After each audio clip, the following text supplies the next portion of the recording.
Welcome to Ray Fisher Stadium at the Wilpon Sports Complex here on the beautiful campus of the University of Michigan.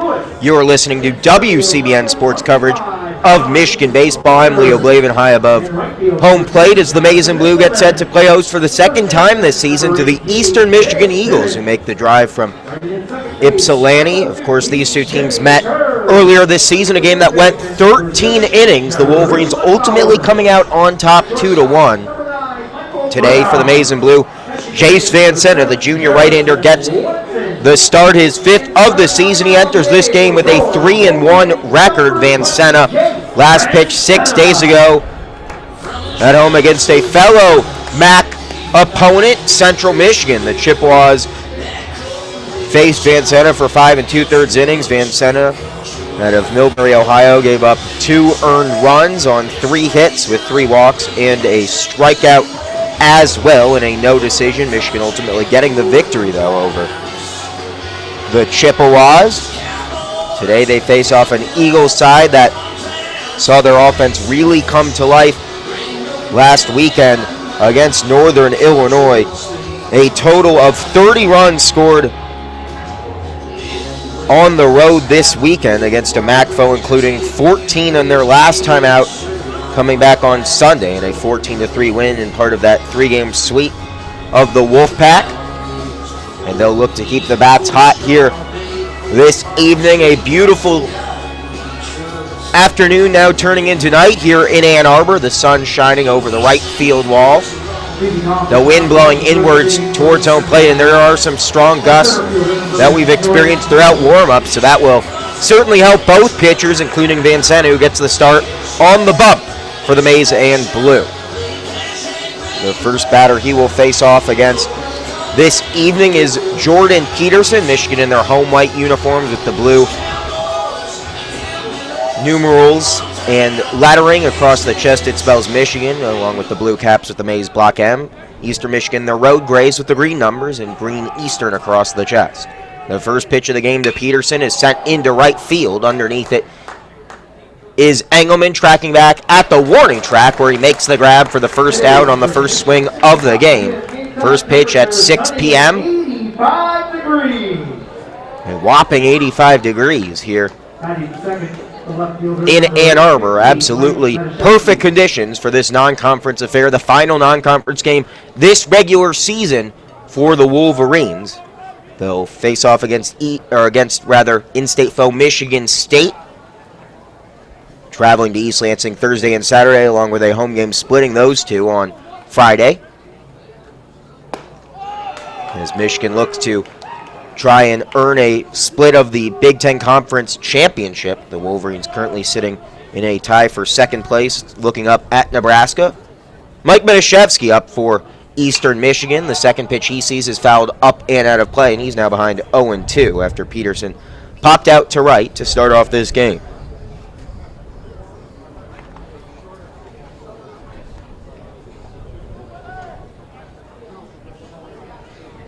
The 0-2 pitch to Matiszewski, swung on and missed. Van Senna has his first strikeout of the evening, 2 gone here in the first. Batting third, the catcher number 50, Jeremy Stidham.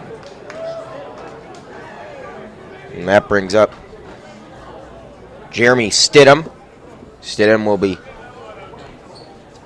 the catcher today for the Eagles, coming into the year batting, or into this game rather, batting .244 with 5 long ones and 23 runs batted in. He's also got 11 doubles. Van Senna delivers, working aggressively and dominating early on. Gets a swing and a miss from Stidham. And after getting a pop-up on the first pitch of the game and then 3 straight strikes against Matiszewski, he has yet to throw a ball so far in this game. The 0-1 is popped up, fouled out of play, 0-2.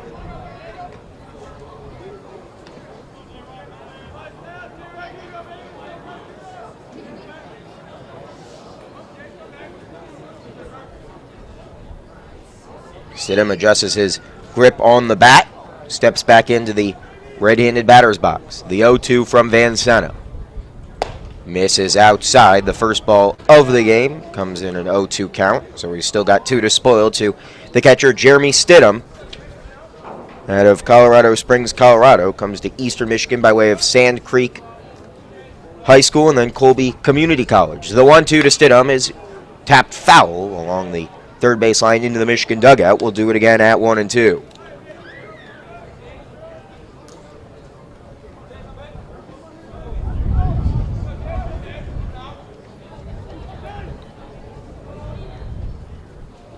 And the 1-2 pitch from Vancena to Stidham.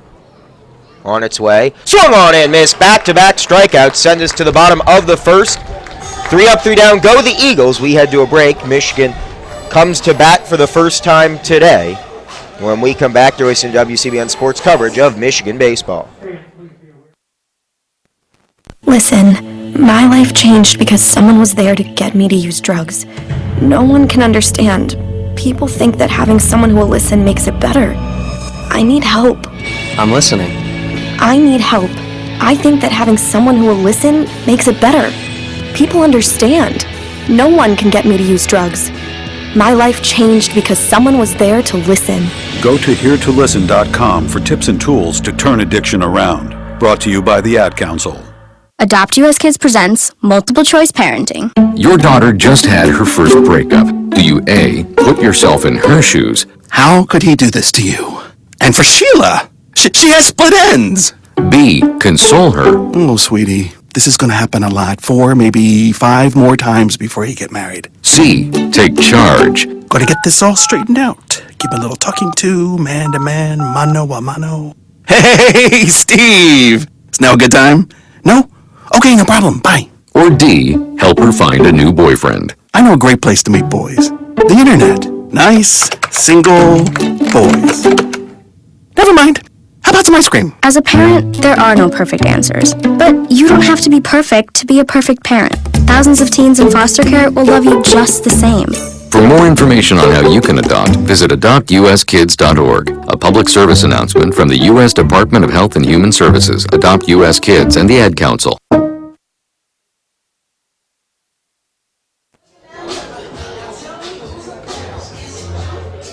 The Michigan Bats come to the plate for the first time today.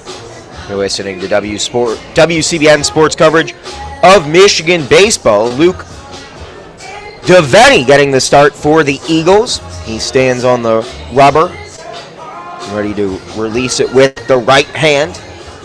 Listed on the roster at 6 foot, 185 pounds. The junior by way of Des Moines, Iowa, and Dowling Catholic High School. Made his first career appearance back on February 18th against SEC foe Missouri, so he's certainly accustomed to facing off against some of the bigger programs in the country. At least those coming from power conferences. This will be his 4th start of the year. He enters with a 12.24 ERA, and his first pitch to Michigan's first baseman, who leads things off for the Maize and Blue, Jake Bivens, is in there for a called strike. The 0-1 is a high chopper over to the second baseman, Pags, who fields it off a couple of hops and fires over to first for out number 1.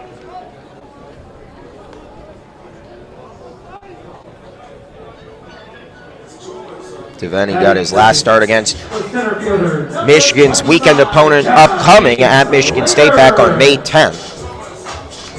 He went just 4 innings, giving up 6 earned runs on 6 hits, 2 walks, but he did have 3 strikeouts. Handed his first decision of his career a loss, which is responsible for that 0-1 record. Brings up Johnny Slater, who takes a first pitch out of the zone for a ball. The 1-0 to Devaney from Devaney is once again low and outside, 2-0. Johnny Slater has started all 50 games he's played in this year. This is start number 51 for the senior from Southfield, Michigan. 1 out in the inning, the 2-0 to Slater. That one in at the knees for a called strike, 2-1. Slater, who's really bolstered his prospects as an MLB prospect. He was drafted out of high school, hasn't been drafted since. He'll almost certainly have his name called in June when the MLB clubs make their selections in bolster their farm system. Slater expects to continue on his baseball career after the conclusion of his maize and blue career, and he's played like it, batting over 300 so far on the year. The 3-1 pitch to Slater, swung on and missed, and that runs the count full. As we still await our first base runner in the game, Van Senna made easy work of the Eastern Michigan lineup at the top of the first. Here in the bottom of the first, a ground out to start, and Slater will ground it out to the first baseman. Owings fields it and unassisted. He tags first base for out number 2 on the full count pitch. Good start to the game for Luke Devaney. That brings up Michael Bernard, the shortstop for the Maize and Blue, who's seen his batting average drop below 300. Everything is sort of, for a lot of these guys, been out of whack with the absence of Akeo Thomas, who remains out with that hand injury that he sustained against Indiana.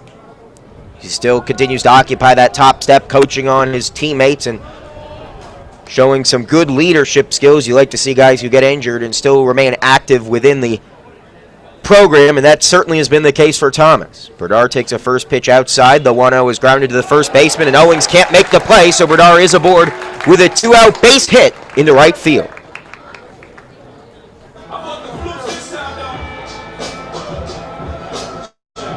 Batting fourth, the third baseman, number 17, Drew Lutzauer.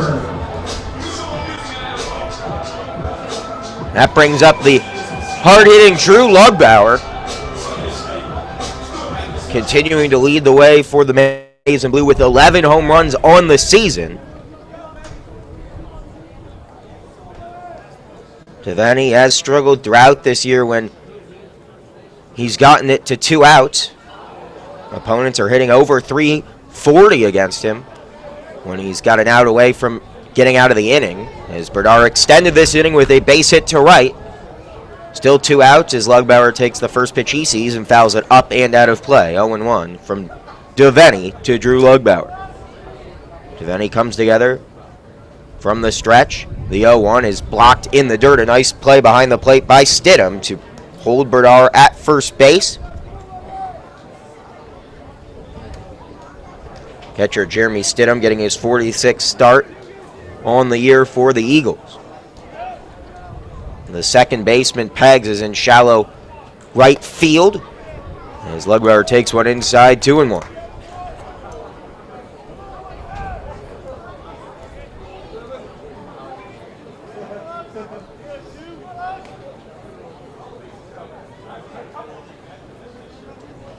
Two outs in the bottom of the first, still scoreless. Bernard at first base.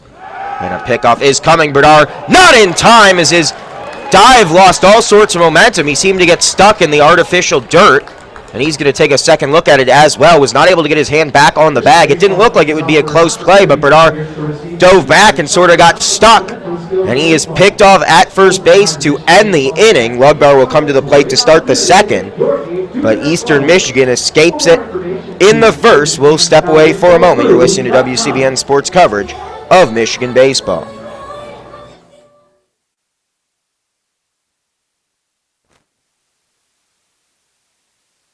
When I was little, I didn't talk for a long time. I liked things to always be the same. Anything new or different would scare and upset me. I was very sensitive to lights and sounds. It was almost like I had bigger eyes and ears than everyone else. So I built secret hiding places where nothing could get in. I didn't like looking people in the eye. It made me feel uncomfortable. I'd throw big tantrums over little things like when my socks didn't match. Sometimes I'd do the same things over and over.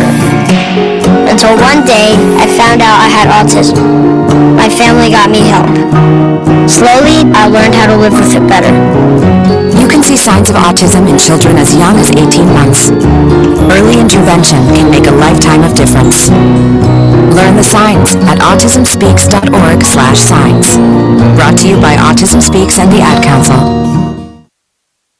People been saying to your friend, get a different face, and posting on their feed, they're super ugly. The things they say to them online are cruel and they're not true. So tell your friend, I'll stand up for you. Don't worry, I know what to been being bullied online? You can be a witness and make a difference by letting the world know it isn't cool and by letting your friend know you care. Learn more at eyewitnessbullying.org. Brought to you by the Ad Council. John Montgomery. After Michael Berdar was picked off at first base to end the first inning, we start the top of the second. Jace Van Senna back out there after setting the Eagles down in order in the first. He faces the fourth batter in this Eastern Michigan lineup, John Montgomery, a senior from Anaheim Hills, California. Went to J. Serra High School out there on the West Coast, and the first pitch he sees is lined into center field for the first hit of the Eagles game. It gets by Slater off a couple hops. He just was a bit nonchalant to the baseball, and that's going to allow Montgomery to advance to second. We'll see if that's ruled an error. I think it should be. It's a hit and an error, and that allows Montgomery to lead off the start of the second with a single, and then advances to second on the air out in center field by Johnny Slater. Zachary Owings.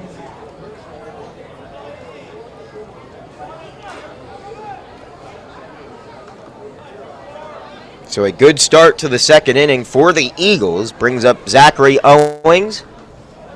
Owings, who applied the pickoff tag at first to get Berdar out in the bottom of the first, comes up here in the second with a runner in scoring position. A first pitch in the dirt.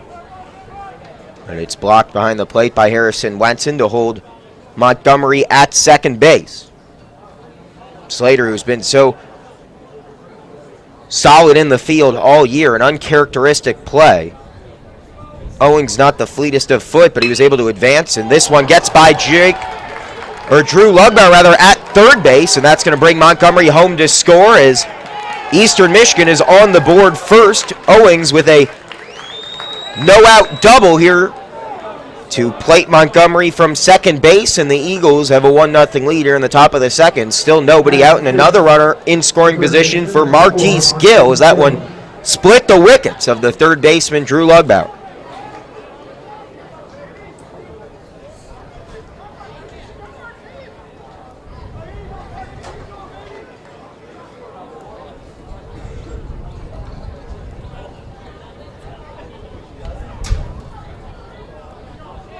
Gill steps into the batter's box looking to plate an additional run here in the inning. Still no one out and a runner in scoring position. Back-to-back at-bats leading to runners at second base. First a single and then an error in center field that allowed Montgomery to get to second, and then Owings rips one through the legs of the third baseman Drew Lugbauer, and in the left field corner there was no chance for Lewis to make a throw towards home plate. By the time he had fielded it, Montgomery was already headed for home. Gill faces a first pitch strike. A breaking ball doesn't break enough on the inside part of the plate to run the count even now at 1-1 to Gill, who has 12 RBIs and has a chance to plate his 13th here if he can get his 8th double of the season. Owings remains at second base. Back-to-back base hits to start the inning here as Van Senna made such easy work through the first three, and then Marquise Gill shows bunt, pulls back because that pitch is well outside. Gets by Wenson to the backstop, and now Owings is 90 feet from plating the second run of this game for Eastern Michigan.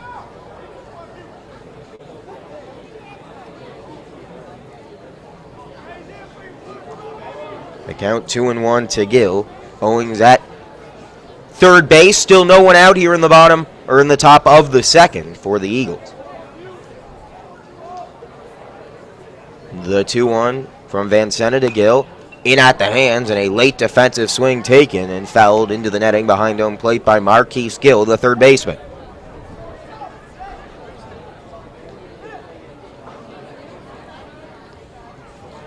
Gill, a fifth-year senior from Paw Paw, Michigan,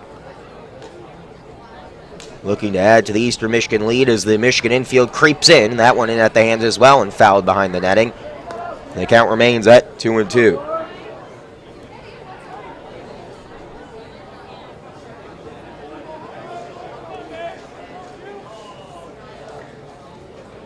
Once again, the infield all playing about even depth with the bases. As that one's fouled up and out of play. Nice defensive at-bat being put together by Marquise Gill with no strikes left to spare. Van Senna looking for his third strikeout of the game and looking to keep Owings at third base. Here we go, the 2-2. In at the hands, and again, Gill, very late, gets a piece of it. A very patient at bat. He bats with the left hand gloved and the right hand that tops his batting grip ungloved for the right-handed batter. The 2-2. That one misses low and outside, and Gill lays off it to run the count full.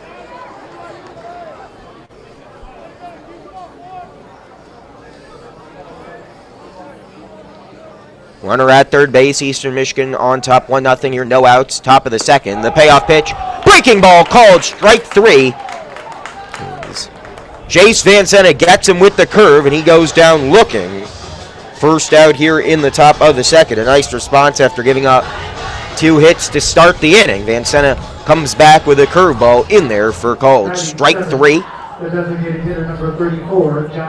Now the DH. John Rensel Jr. steps in with 1 out in the inning. The runner remains at third base in the form of Zach Owens. Van Senna's first pitch to Rensel inside, but backhanded by Wenton, 1-0.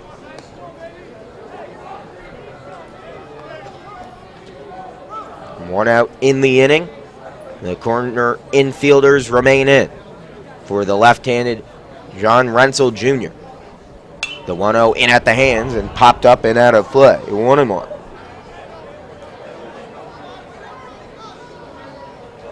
And Van Senna, whatever he was doing in the first inning, needs to get back to doing that here in the second.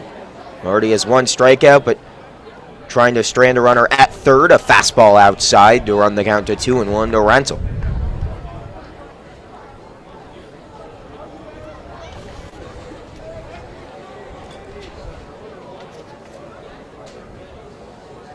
The infield in for the 2-1, which is lined back up the middle. Gets by the outstretched glove of Berdara. Base hit. And Rensel makes a big turn towards second. Dives back in safely. He's aboard with a single, and Owens comes from third to home to plate the second run of this Eastern Michigan second inning. Eagles lead it 2-0. With still just 1 out here in the top of the second. Jace Van Senna works himself into a little bit of trouble, and we have the pitching coach, Sean Kenny, on the top step, and would expect him to come out in a moment to conference with the right-hander. Wenson has already come out, as has Drew Lugbauer from third base, to have a counsel on the mound, and now here comes the pitching coach, Sean Kenny. So the entire infield will come in to discuss things over, with Eastern Michigan plating 2 runs on 3 hits so far here in the second to sprint out to an early 2-0 lead.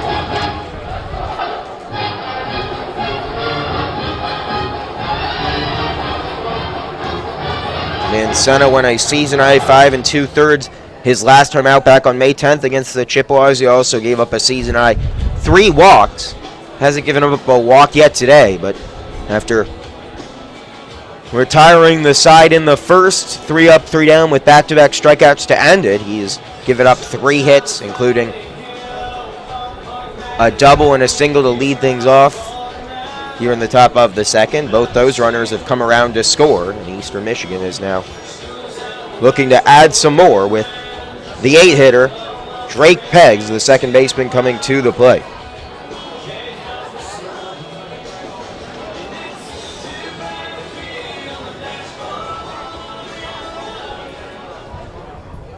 Still just 1 out in the inning. An RBI single from John Rensel doubles the lead. Van Senna, after a conference on the mound, throws a pitch well inside, drawing the hips back of Drake Peggs in the left-handed batter's box. 1-0. The runner at first base, John Rensel Jr. 1 out in the inning. Eastern on top, 2-0. As that one down the third base line is just foul. Towed the line, but as soon as it got to the third base bag, it hopped to the left. So Peggs will step back in the batter's box. The count now at 1-1.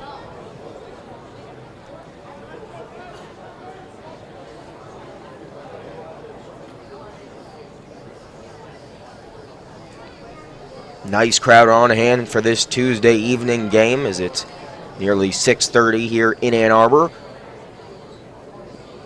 The sun continuing to shine over the right field wall. The 1-1 pitch in there for a called strike 1-2.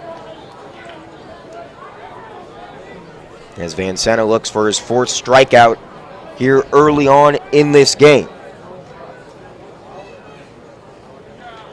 He struck out a season-high 6 back on April 11th, the last time these two teams faced. In his second start, things not going as well early on, but he does have 3 strikeouts all net already as that one's fouled up into the Michigan bullpen. We'll do it again at 1-2. Van Sena gives a look over the left shoulder towards first base where Rensel still occupies that base. An inside pitch once again. Peggs jerks back. 2-2. Eastern Michigan on top of Michigan 2-0 here at Ray Fisher Stadium. 3 hits so far in the second. Peggs looking for the fourth. The 2-2 is outside. Peggs doesn't chase. The count now full. Van Sena had no trouble getting ahead and ultimately capitalizing on those advantages against Eastern Michigan in the first inning. Not the case so far here in the second. The payoff pitch is fouled down the third base line. Couple of very solid defensive at-bats being put together by this Eagle lineup. Gill stood up there and battled for quite a while, ultimately succumbing to a strikeout looking. We'll see if Van Sena can dial that off-speed pitch once again here with the count full and 1 out in the inning to Drake Peggs. But first a pickoff that doesn't even induce a tag, as Rensel had no trouble diving back safely head first.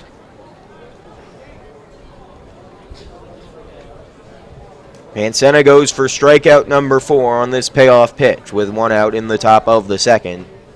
Inside, and it's a walk.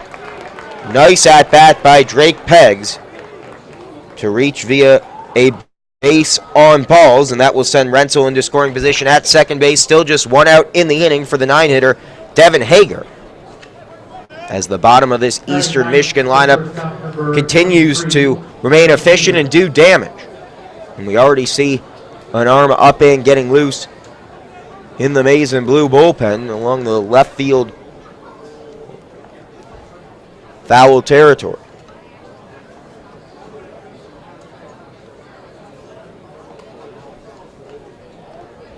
One out in the inning for Devin Hager, who's batting under 200 on the year. Van Sena steps off the rubber and pump fakes like he's going to try to pick off Rensel at second. No throw coming. As Hager still waits the first pitch of his at-bat, and he gets one in at the knees for a called strike.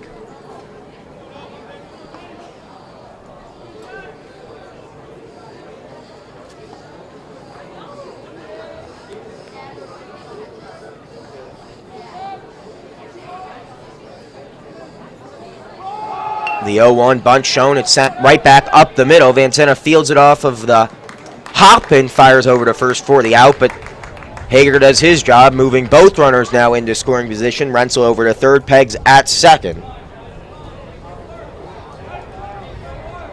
The center fielder, number 8, Jordan. But there are 2 outs now, with the leadoff man Peterson looking to continue his very hot play of late. He was the MAC Player of the Week after having a very solid series against Northern Illinois.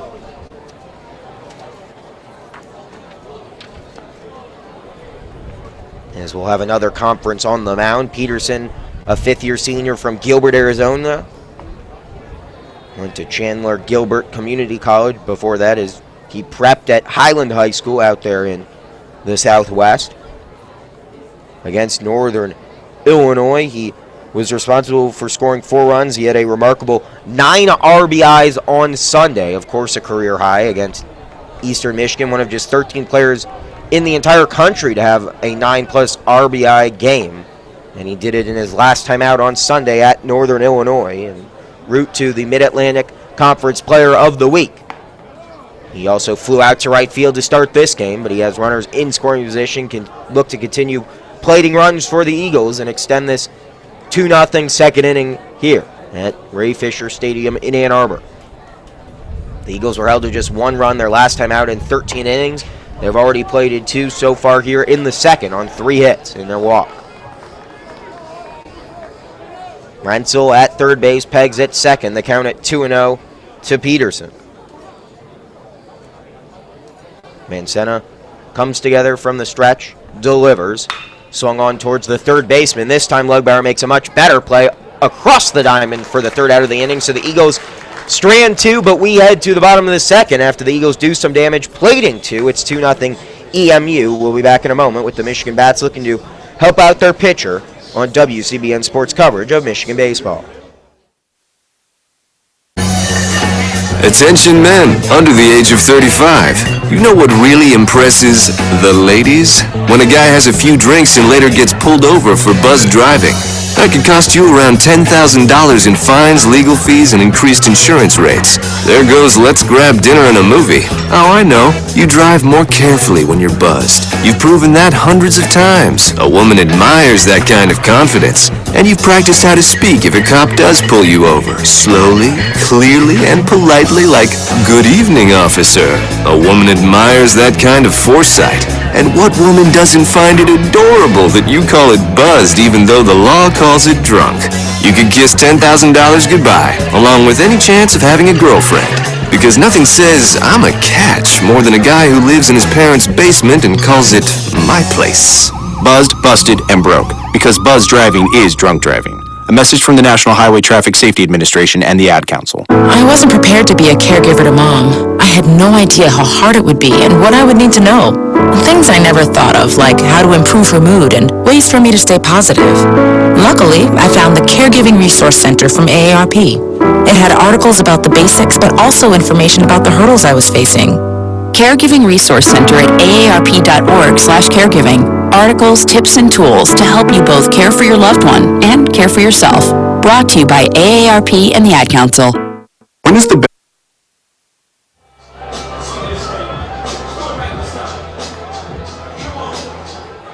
Good start to the game for the Eagles. Eastern Michigan here in Ann Arbor plates 2 runs in the second. Now the Wolverine Bats have a chance to plate their first run of the game with Drew Lugbauer back up at the plate after Michael Bernard was picked off at first base to end the first inning. Lugbauer, who already faced 3 pitches from Luke DeVenny, swings and misses at that one to even the count at 1-1. Michigan with a base hit in the first by Bernard, who again got stuck diving back to first on the pickoff throw from DeVenny to end the inning. Lugbauer takes a fastball over the heart of the plate to run the count to 1-2 against him.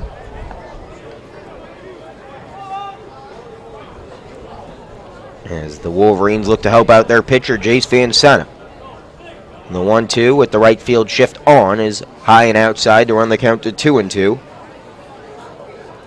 The second baseman playing in shallow right field, about 5 yards back from the infield dirt. The first baseman hovering along the right field line. The second baseman hovering just to the left of second base from my vantage point behind home plate. That pitch misses high and outside. The count now full to Lugbauer, looking to lead off the second inning with a base runner for the Maize and Blue. The payoff pitch from the windup is sent foul down the first base line. We'll do it again with the count full.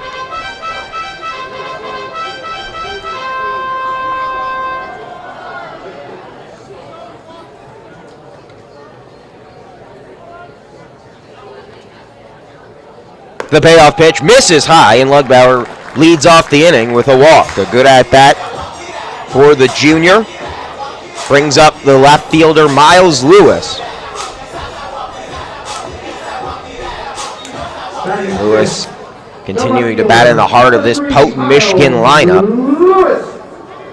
As the bats and pitching were both on point this past weekend in West Lafayette, where the Wolverines earned their sweep of the Purdue Boilermakers to keep them in contention of the number 1 seed in the Big Ten tournament and a regular season Big Ten title, which would be the program's 36th. Lewis, the first pitch he sees from Devaney, is low and outside for a ball.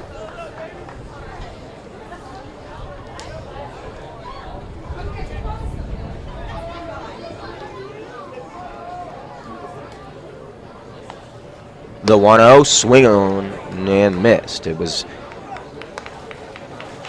according to our home plate umpire, tipped into the mitt, but either way, it's a strike. 1-1.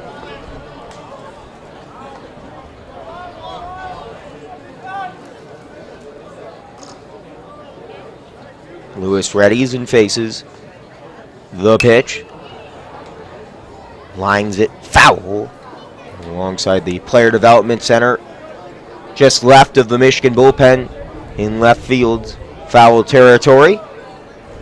Lewis now has to get defensive behind in the count 1-2 with Drew Lugbauer aboard at first via leadoff walk here in the second. Eastern Michigan on top 2-0. The 1-2 is at the letters, 2-2.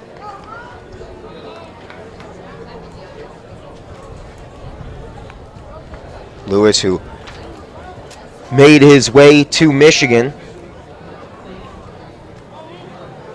originally from Hudson, Wisconsin. He started his collegiate career at the University of North Dakota. They shut down their program last year, or at the conclusion, I should say, of last season, and he was granted immediate eligibility anywhere in the country.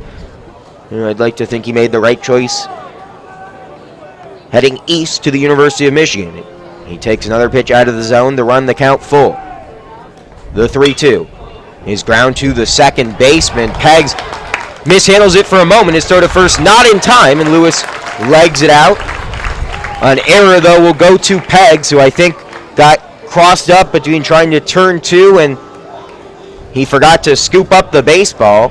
He was in the right position. I think he just overthought it. Lewis will take it, but it's an error against Eastern Michigan's second baseman, Drake Peggs. Although apparently they're going to rule that a hit. I have to disagree with the official score, but Lewis will take it. However, that was a relatively routine ground ball to the second baseman, Peggs, and one he certainly makes 9 times out of 10. Not the case there, but they're going to give Lewis an infield single. Runners at first and second, the corner infielders in for the designated hitter Nick Poirier. Eastern Michigan expecting a bunt here.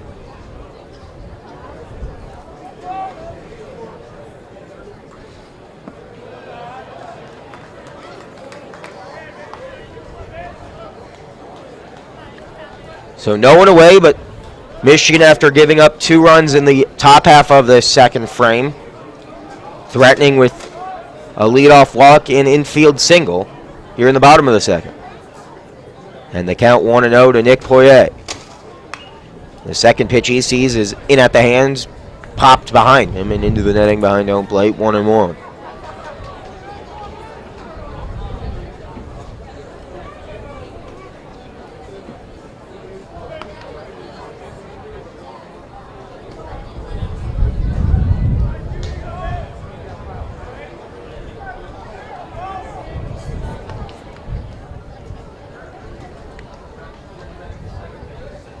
The 1-1 sent back up the middle. Another potential double play ball. This one takes a high hop by Peggs into right center field, and Drew Lugbauer will come around to score.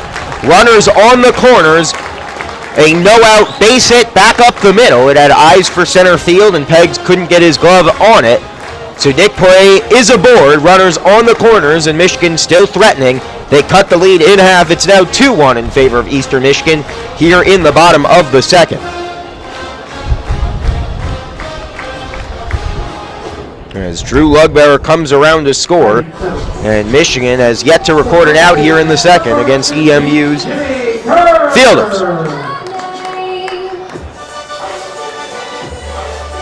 And that brings up Jimmy Kerr, who's been on fire since taking the place of the starting second baseman, Akeo Thomas. Kerr hovering around 300.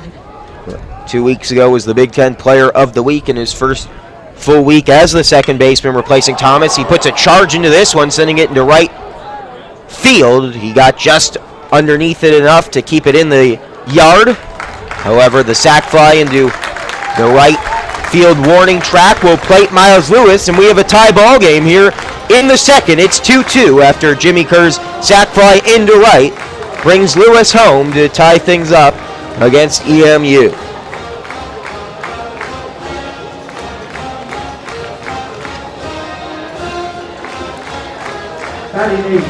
Nick Poirier not tagging there, returns to first base. One out for Jonathan Engelmann. 2 hits and a walk to start the second inning allowed the Wolverines to tie up this game, and now Poirier looking to perhaps get aggressive and swipe second base, but first he'll have to dive back. Jonathan Engelmann at the plate, already with 28 RBIs on the year. The 29th would give the Maize and Blue their first lead of this contest. These teams combined for 3 runs in 13 innings the last time they met back in April, with the Wolverines coming out on top 2-1. 2 runs for each side so far through 2 innings. Inside pitch to Engelmann, his first faced from the right hand of Luke Devaney, is low for a ball, 1-0.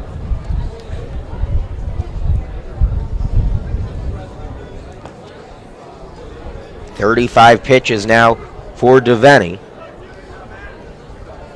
The 36 with the count at 1-0 and a runner at first base is grounded to right field. And with the first baseman Owings holding Poirier at first, there was no chance of him making a play on that baseball. It's grounded into right, and Engelmann is aboard with the 3rd hit of this inning. Batting ninth, the catcher, number 7, Harrison. And they have since, rightfully so, I would say, corrected the previous scoring decision. It is now officially E4 responsible for Miles Lewis reaching. So now just 2 hits in the inning, 3 overall. The Wolverines will take it either way. They have runners at first and second, still just 1 out in this 2-2 game here in the bottom of the second for the 9-hitter Harrison Wenson.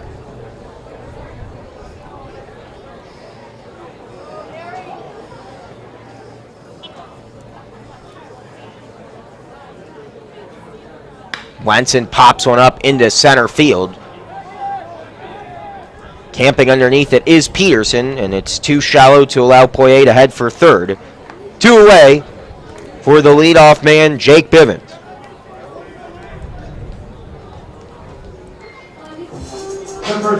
Bivens grounded out to the second baseman to lead things off for the Wolverines back in the first.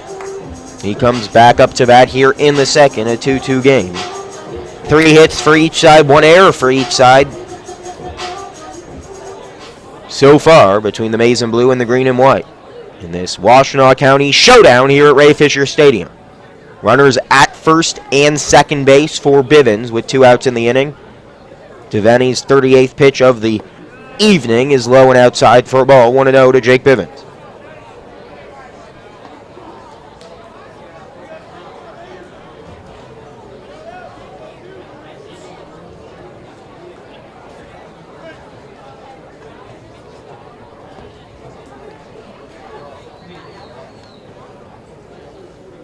The 1-0 is grounded to the second baseman for the second straight time. Bivens goes down on a grounder 4-3. If you're scoring at home, the Wolverines strand 2, but also plate 2 to tie things up as we head to the third inning. It's Michigan 2, Eastern Michigan 2. You're listening to WCBN Sports coverage of Michigan baseball.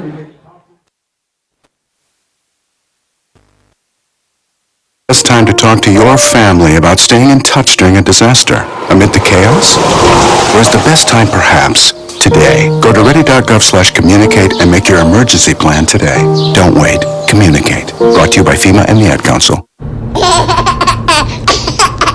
Juice, Mom! Juice, juice, juice! Mommy, why are we going to the store? Mom, I want juice! Mom! Juice, juice, Mommy! Juice, juice, Mom! juice.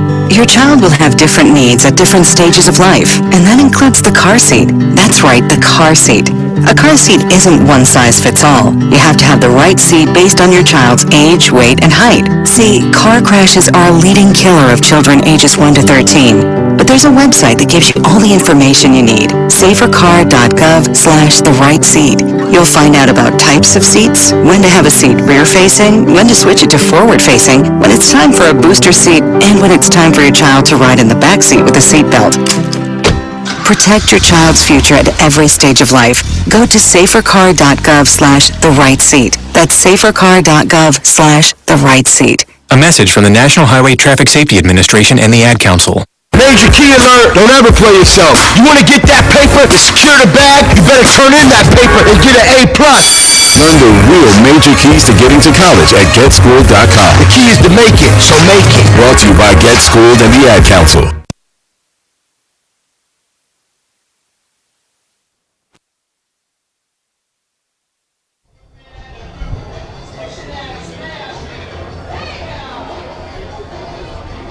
The Washtenaw County Showdown even at 2 apiece as we start the top of the third between the maize and blue and the green and white. Michigan Wolverines and Eastern Michigan Eagles both plating 2 runs in the second. We start the top of the third with Mike Metashevsky, who struck out back in the first. The 2-hitter takes a first pitch low and outside at the right hand of Jace Van Senna, 1-0.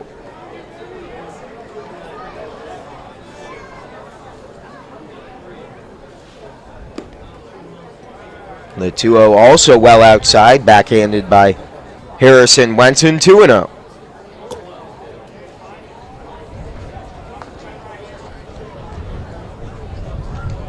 Metashevsky, a Michigan native from Dexter, pops up the 2-0 up and out of play, 2-1. Leads the Eagles with 12 doubles and 32 runs scored. Also the career active leader for the Eagles with 188 hits. He's going to have to fight hard, though, to get number 189 in his EMU career. After swinging and missing at the 2-1 pitch to even the count at 2-2. Van Senna looking for strikeout number 4 here in the early evening. The 2-2. That one well outside. Another fastball to run the count full. Metashevsky looking to avoid striking out for the second straight time to start this game. The right-hander faces the right-handed pitcher and blasts one into left field. The wind's going to try to keep it in the ballpark. It will not. Mike Metashevsky, a solo shot to lead the third, and just like that, the Eagle Bats have come to life here in Ann Arbor and have a 3-2 lead. Mike Metashevsky, using the long ball, his 6th home run of the season, gives the Eagles a 3-2 lead. With the count full, he blasted that into the left center field power alley over Jim Abbott's name along the left field wall. Mike Metashevsky goes yard. And that might lead to a pitching change as head coach Eric Bakich has come out of the mound, and there is a arm getting up and loose in the Michigan bullpen. Earlier it was Will Tribuker, and indeed it will be Will Tribuker coming out of the bullpen. We will step away. Jace Van Senna run out of this game going just 2 innings as the leadoff homer to start things by Metashevsky here in the third gives EMU a 3-2 lead. We'll step away in the top of the third. You're listening to WCBN Sports coverage of Michigan baseball.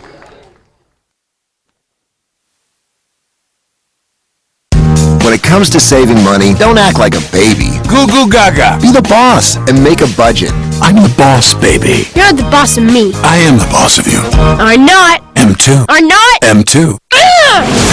Need a little help? Aren't you going to do any work? I'm very busy delegating. Create a personalized savings plan. We can share. You obviously didn't go to business school. And get other tools and tips at feedthepig.org. Brought to you by the American Institute of CPAs and the Ad Council. Dear John, I'm leaving. Uncontrolled high blood pressure is serious, and I can quit whenever I want. Why can't we get back to when you checked on me? I don't want to leave, but remember, when I quit, you quit. Sincerely, your heart. Listen to your heart. Don't let it quit on you. High blood pressure can lead to a stroke, heart attack, or death. Get yours to a healthy range today. Find out how at heart.org/blood pressure. A message from the American Heart Association, the American Stroke Association, and the Ad Council. It's 6:42 p.m. Time for Steve Plotto and his son Dylan to do the dishes. They talk about everything from the yuckiness of girls to the awesomeness of his soccer team. Sometimes they don't talk at all. Then, hey! The dreaded splash fight. It's Dad o'clock, and it's the best time of the day. Because the smallest moments can have the biggest impact on a child's life. Take time to be a dad today. Call 877-4DAD-411 or visit fatherhood.gov. Brought to you by the U.S. Department of Health and Human Services and the Ad Council.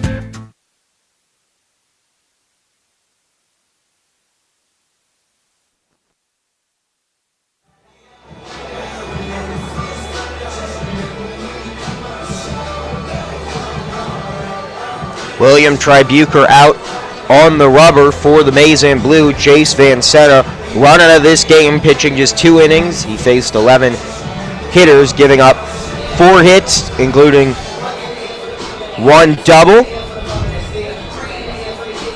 2 earned runs total on just 45 pitches as Will Tribuker is out there now. The big lefty will face off Eastern Michigan's catcher, Jeremy Stidham, who struck out back in the first, one of 3 strikeouts for Van Sena.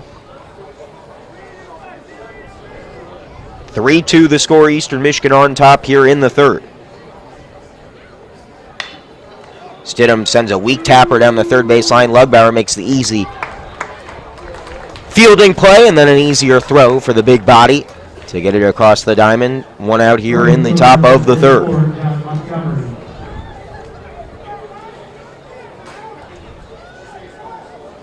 That brings up Eastern Michigan's John Montgomery, who singled in the second to center field.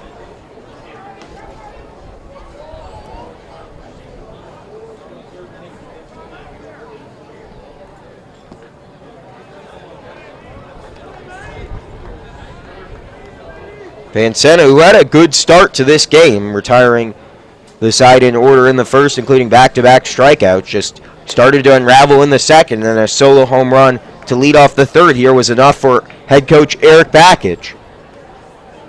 As Michigan goes to the bullpen early in this midweek conference, it's an unusual scheduling quirk this week, as the 2-0 is swung on and missed by Montgomery, 2-1.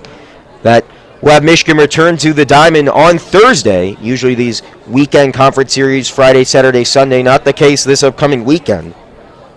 Thursday, Friday, Saturday, so the Wolverines don't have their usual 3 days off, and you have to hope, if you're Eric Bakich, that Tribuker can eat up a couple of innings here because he doesn't want to expend a bunch of arms prior to their pivotal 3-game in-state rivalry series against the Spartans from East Lansing. The 2-2 is spiked in the dirt to run the count full to Montgomery.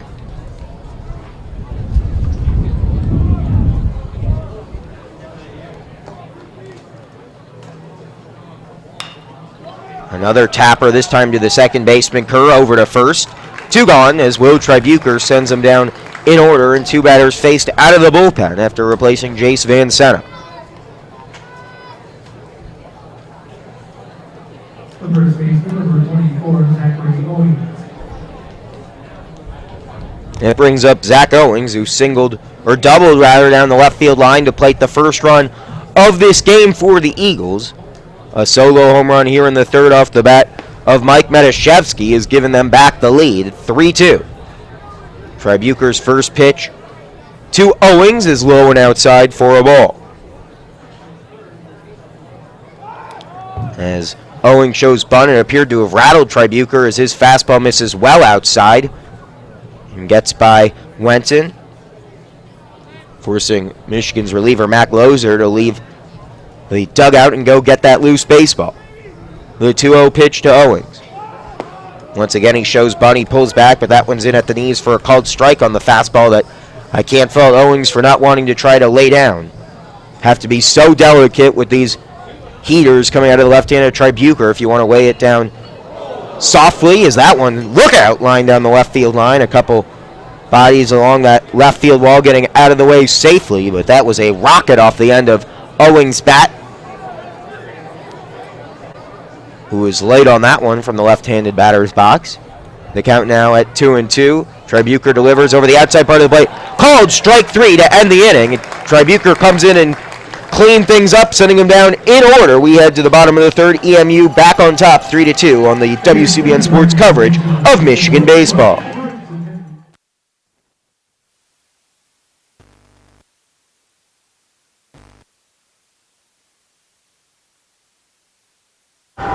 As an 18-year-old, I let my mistakes kind of take over my life. I was 0.5 credits away from completing high school, and I didn't do it. 10 years later, at age 28, Jackie finished her high school diploma. When I found out that I was pregnant, I know that I had to do something for myself if I wanted to make her a better person and provide a better life for her. My family never stopped pushing for me to be better because they knew what I could become and who I could become as a person. My support team is amazing. The educational director, my sister, and even my 7-year-old daughter has just been more than the support that I could ask for. I've been given an opportunity, and I'm just thankful for it. No one gets a diploma alone. If you're thinking of finishing your high school diploma, you have help.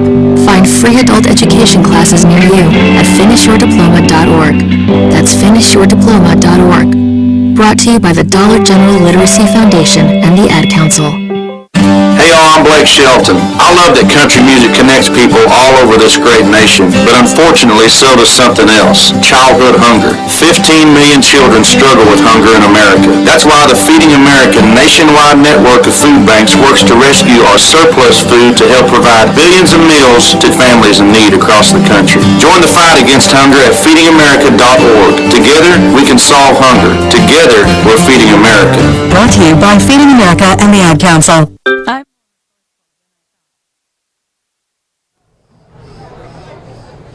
Johnny Slater leading things off here in the bottom of the third. A leadoff home run last half inning by Mike Matashevsky has given the Eagles back a 3-2 lead. Slater pops this one up, heading towards the left field foul wall, and the left fielder Matashevsky, who gave the Eagles back the lead, not able to make the play. That one lands about 10 feet inside the Michigan bullpen off the bat of Johnny Slater to run the count to 1-1 for the Southfield, Michigan native out of Southfield Lathrop High School.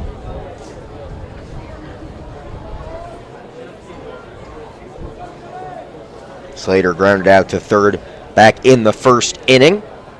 The 1-1 fouled off behind home plate, 1-2.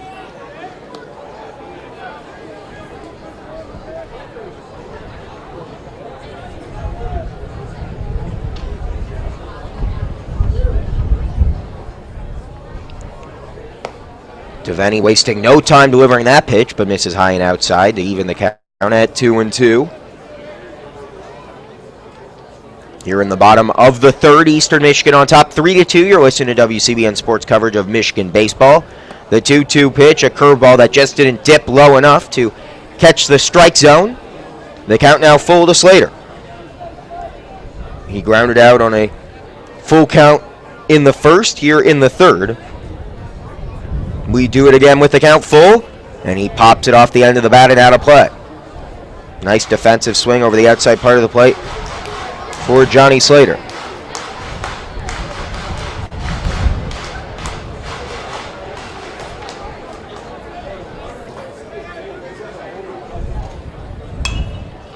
The 3-2 popped up. Will it stay in the foul territory? The catcher over there in front of the Michigan dugout. Stidham makes the catch, and then had a collision of the legs with the third baseman, Gill, but he's all right. He jogs back behind the plate after making the catch in foul territory just in front of the Michigan dugout for out number one here in the bottom of the third. That brings up Michael Burdaugh.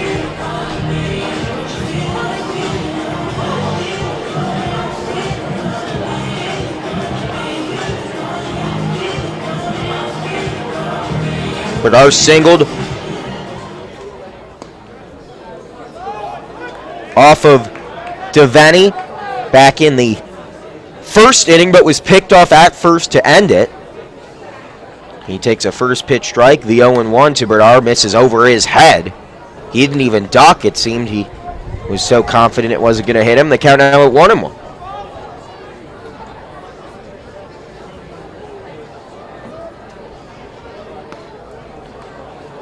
And the 1-1 misses low and outside. 2-1 to Berdar.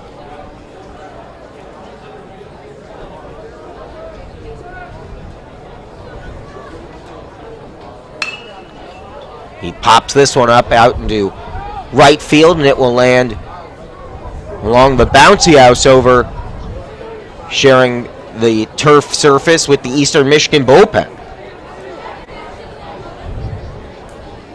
Great day to bring your kids to the ballpark, and many parents have elected to do so as the sun continues to shine down here at Ray Fisher Stadium for this Washtenaw County Derby, if you will, between EMU and U of M. The 2-2 fouled into the netting behind home plate. Will do it again at 2-2. As Luke Devaney continues to be rock solid on the rubber for EMU. Here in the third. The 2-2 misses high to run the count full as he loads the scoreboard for the second straight at bat. He got Slater to pop out in foul territory. We'll see what he can do with the count full against Michael Berdar. He gets another grounder, nearly barehanded by Jack Bredesen along the far side of the Michigan bullpen, or dugout, I should say. Wasn't able to make the catch, but he did get his hand on it to stop it. Keeps the count full. The payoff pitch once again misses high. Berdar is aboard with a one-out walk to extend this inning for Drew Lugbauer. Number 17, Drew Lugbauer.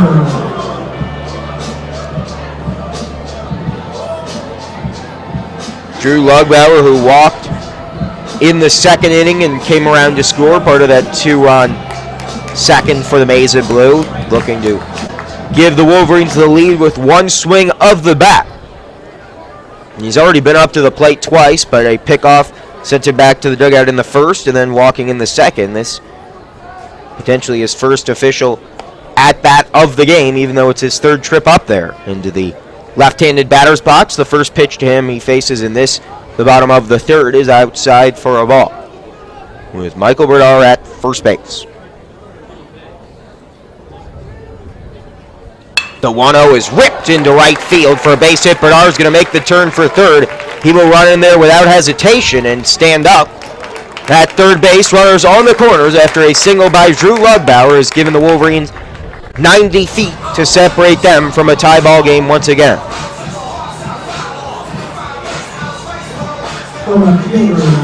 An absolute laser off the bat of Drew Lugbauer.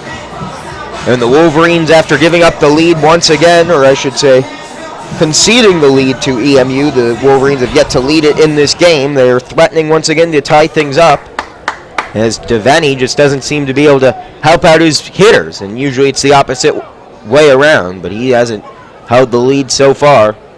Each time he's gone out, he's conceded it once again. One out in the inning for Miles Lewis, a pitch spiked but blocked by Stidham to hold the runners on the corner. Lewis, who reached via an error back in the second, back up at the plate ahead 1-0 as Eastern Michigan will send some bodies to the right field bullpen here. The 1-0 is grounded in down the first base line, and it gets by the first baseman Owings. Lugbauer will head to third. Lewis will head for second as Michael Berdar comes around to score from third. We have a tie game here at Ray Fisher Stadium. It's 3-3 here in the bottom of the third, as that single just got by Owings, who had to do his best to hold Lugbauer at first base if he was in his normal first base position. It's an easy out. Instead, it gets by him into right field. And Lewis was hard charging into second base, so two runners in scoring position for Nick Poirier as the Maize and Blue are threatening to take their first lead of the game, thanks to Miles Lewis double down the right field line to tie up things here in the third, 3-3.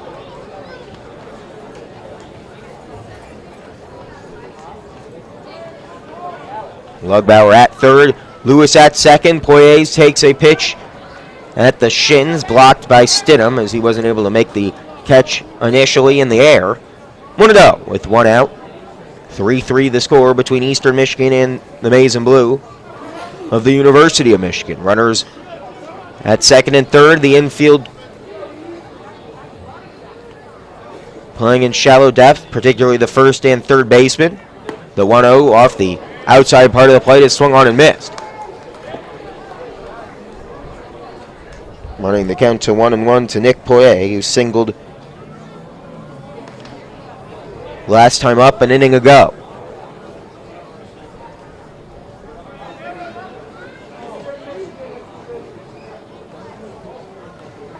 The 1-1 sent back up the middle. Will it drop? A diving catch made by the center fielder. Lugbauer is going to be held up at third, and Nick Schnabel, the third base coach, absolutely furious. A great diving catch made by Peterson, but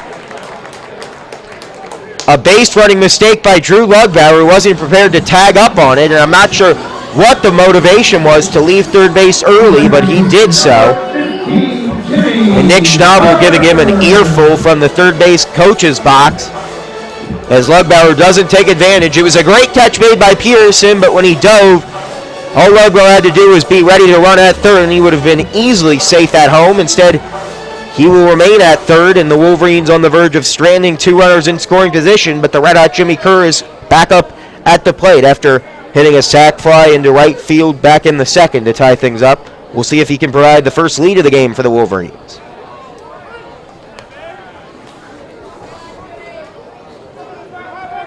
First pitch to Kerr here in the third is a called strike.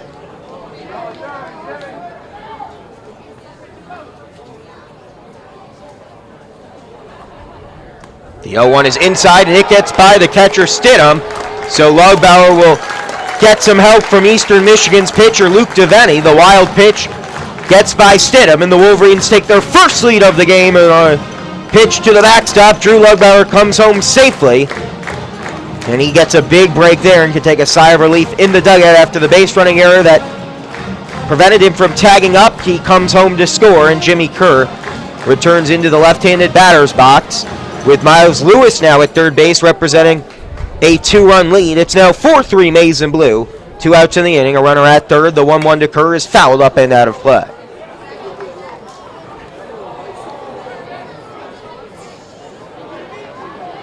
And it will officially be ruled a passed ball. So it goes against Stidham, and it's an unearned run for Luke DeVenny. The 1-2 to Kerr is a breaking ball, popped up into center field off the end of the bat. Peterson in deep center field, shy of the warning track, makes the catch for out number 3, so the Wolverines strand a runner at third, but they also plate their third and fourth runs of the game in the third inning. It's 4-3 Maize and Blue. We head to the top of the fourth with Michigan on top and Tribuca returning back to the rubber on WCBN Sports coverage of Michigan baseball. I'm more resourceful than I thought. My suit can still make an impression. My video games are still game changers. And my lamp can bring others a bright future. Because when I donate my stuff to Goodwill, It helps fund job placement and training for people right in my community. Now my stuff gets a second chance. and will give someone in my community A second chance too. Goodwill. Donate stuff, create jobs. Find your nearest donation center at goodwill.org. That's goodwill.org. This message brought to you by Goodwill and the Ad Council. Today we decided to walk to school. At the corner, we waited to cross the street. The stoplight counted down. 15, 41, 31, 13. We took a left on Carroll Garden Street. Garden Street? Loud music was coming from a car. Danny's a smart kid, but he gets so distracted. There were so many other sounds, I didn't know what to focus on. Danny, Earth to Danny. Suddenly he realized he forgot his homework again. I left my homework on the table. At the school steps, we hugged goodbye. I really hope I don't have another bad day at school today. When you can see learning and attention issues from their side, you can be on their side. That's why there's Understood.org, a free online resource for the parents of the 1 in 5 kids with learning and attention issues. Get personalized recommendations, practical tips, daily access to experts, and more. Go from misunderstanding to Understood.org. Brought to you by Understood and the Ad Council.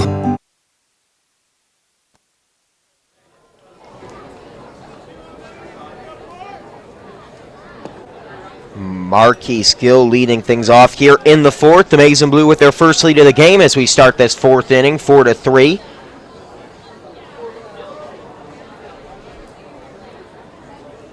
Marquis sends a tapper up the middle. Bernard has to be fleet of foot. He makes it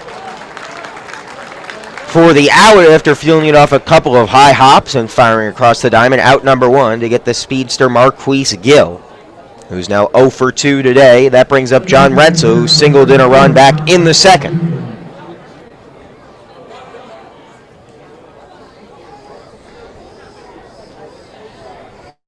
(6-3) for the first out of this fourth inning. Rentzel, the designated hitter.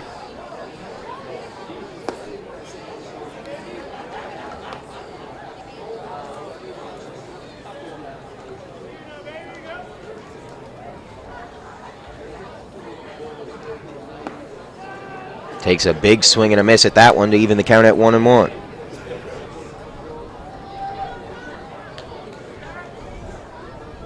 For Rentzel, it was just his 14th RBI of the season. Not a usual starter. The 1-1 is low for a ball. This just his 13th start of the season. Game number 43 for EMU on the year. The 2-1 is foul tipped off the end of the bat and caught. 2-2. The Eagles enter this game with a 21-31 record. Michigan, meanwhile, 39-12, looking for their 40th win of the season. The 2-2 with one out in the inning to Rentzel from Tribuker is in at the hands and fouled along the netting and into the Michigan dugout. 2-2. As the Wolverines still in contention to potentially host an NCAA tournament regional, but obviously can't afford to drop a game against a non-conference opponent of the caliber of Eastern Michigan. The 2-2 pitch to Rentzel, swung on and missed, and Tribuker has his second strikeout out of the bullpen. 2 gone here in the top of the fourth, Michigan leading at 4-3.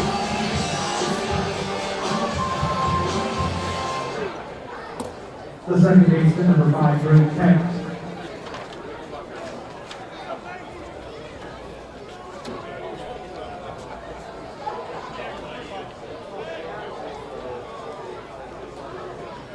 The Wolverines already matching a career best for Eric Bakich in his head coaching career. He had Maryland in his 3 years. The best total ever was 34 wins. Back in 2015, the year Michigan ultimately won the Big Ten tournament, the Wolverines amassed 39 victories. They're already at 39, and 40 would give Eric Bakich the best winning total in his young head coaching career. This is 8th season as a head coach, his 5th with the Maize and Blue. And each and every year, the Wolverine win total in performance has improved after a step back last year, though. Michigan's trajectory into a national power continues, as the Wolverines on the verge of reaching their second NCAA tournament under Eric Bakich. They hope it to be as an automatic berth. They'll travel to Bloomington for the Big Ten tournament in 2 weeks, but right now they're in a position where they don't need to win it, which was not the case 2 years ago when the Wolverines earned their first berth in the NCAA tournament under Eric Bakich. 1-2 to Drake Peggs, who just fouled that pitch up and out of play. The 1-2 misses low and outside, 2-2, and that draws a wry smile from Tribuker, who thought he may have had his second strikeout in as many at-bats. He's already got 2. Looking for his third with the count at 2-2. And he will get it. A swing and a miss from Drake Peggs sends us to the bottom of the fourth. A nice relief appearance going right now for William Tribuker. The Maize and Blue lead it as well, 4-3 on WCBN Sports coverage of Michigan baseball. You're listening to the Maize and Blue, and we'll be back with the bottom of the fourth in a moment. Music is a bridge between the material and the spiritual. My name is Harvey Lauer, and I'm 82. As a blind person, you have to be aware that nobody can tell you what you can or can't do. You really have to try things. My folks got me a little radio in 1940, and that was the best Christmas present I ever got. When I was 11 years old is when I started to play music, play the piano, and then the accordion, and then the cello. My wife, who was also blind, was a good cook. When she died, that's when I started Meals on Wheels. America, let's do lunch. 1 in 6 seniors faces the threat of hunger, and millions more live in isolation. Drop off a hot meal and say a quick hello. Volunteer for Meals on Wheels by donating your lunch break at americaletsdolunch.org. This message brought to you by Meals on Wheels America and the Ad Council. The average time a resume spends on an HR manager's desk is 7 seconds, and most of them are tossed aside. Now imagine if one of those resumes belonged to Yasmin, who was living in a shelter, juggling 3 jobs. I had to be resilient. That's something that you can't teach. We rely so much on a resume, yet it could never tell the full story of someone who had to be independent and take initiative, and that's how I handle every project I get. Discover new ways to develop great talent at gradsoflife.org. Brought to you by Grads of Life and the Ad Council.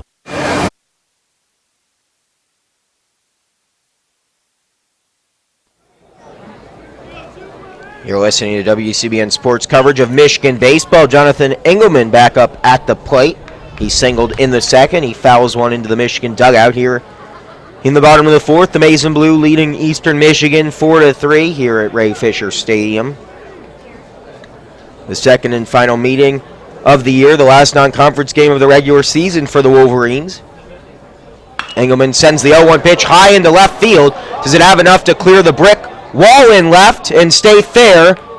It does! A home run! The third base umpire gives the signal. It's a long ball over the brick wall in left for Jonathan Engelmann that extends the lead. It's now 5-3 Maize and Blue. The home plate the catcher Stidham disagreed with the call right away. He thought that was foul. It was tough to tell from our vantage point. The left fielder Metashevsky disagreeing as well, but obviously no replay in the collegiate game, as it just stayed right long enough to stay fair. Jonathan Engelmann with the home run. His second of the year extends the Wolverine lead. It's now 5-3.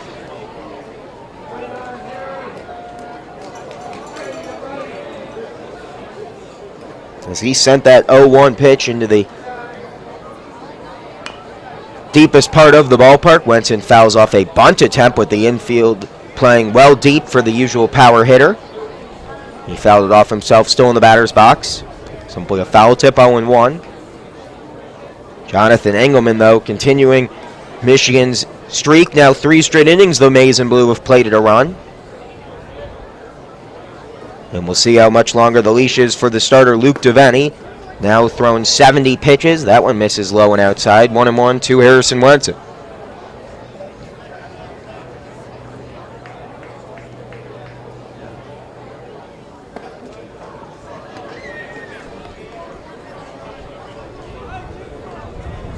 The 1-1 misses the zone as well. 2-1. Wenson flew out to center in the second. Here in the fourth, the 2-1 pitch is popped up into right field. Montgomery tracking it down in medium depth with his sunglasses on to protect his eyes from the shining sun in right field. He retires Wenson for the first out here in the fourth.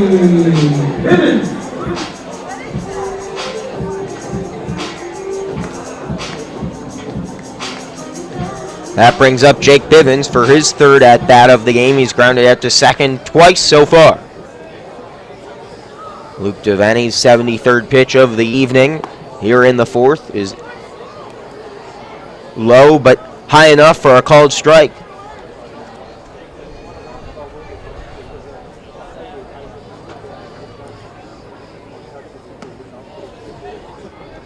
Oh, and 1.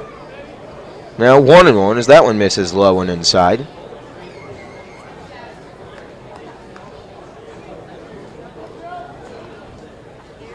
The 1-1 inside for a called strike. 1-2. Michigan, it's nice to know that maybe when their pitching's not at their best, particularly Jace Vancena, who was chased out of this game after just 2 innings, that something we've known all year, they have a tremendous bullpen, and Tribuker continues to prove that as that one gets a piece of Jake Bivens, who continues to do the usual. That's now 21 hit by pitches for Jake Bivens this year, far and away a team high. He just has a knack for wearing baseballs, and he does so again there to reach safely.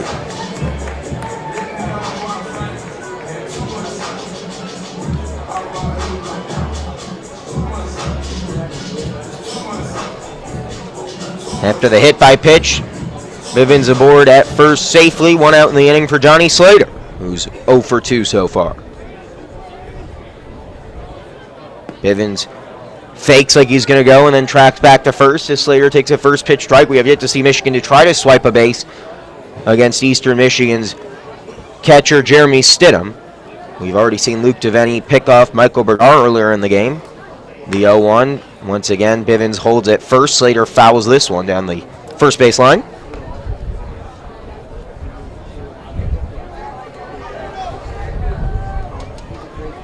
Now 0-2. We'll see if Bivens goes here with the count against the center fielder Johnny Slater. He will go. The 0-2 sent back up the middle. Base hit. And at the very last second, Bivens holds up at second. I thought he should have made the turn, but smarter than I, as that was a rocket off the bat, and it would have been a very close play. Peterson fielded off just a hop or two out in center field and may have had a chance to get the throw out at third. But Slater with a hit and run of sorts. He had to get defensive by 0-2, and off the end of the bat, he sends it back up the middle.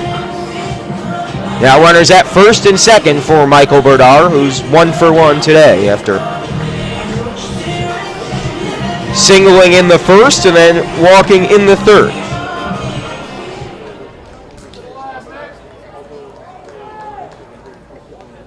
A hit by pitch and a single, following, I should say, a leadoff home run to start the inning for Jonathan Engelmann. Michigan has a 5-3 lead. This one extended, though, off the end of the bat. Bernard pops it up into left field, and the catch is made by Matashevsky, who has a home run to his credit as well. He gets the out there off the bat of Michael Bernard, who was coming up aggressive. The first pitch he sees is popped up to left, and that brings up Drew Lugbauer. Lugbauer with a walk in the second and a single in the third. The Wolverines trying to avoid stranding runners once again. They've stranded 2 in the second and 1 in the third. They have runners at first and second here, with 2 outs in the inning and a 5-3 lead in this offensive fireworks game I was not expecting, as we saw these two teams go 13 innings in a 2-1 affair. We've seen 8 total runs plated through now a combined 4, or I should say 3 2/3 in. Lugbauer fouls off the first pitch he sees, now with runners at first and second and 2 outs. The 0-1 from DeVenny is outside, belt high for a ball.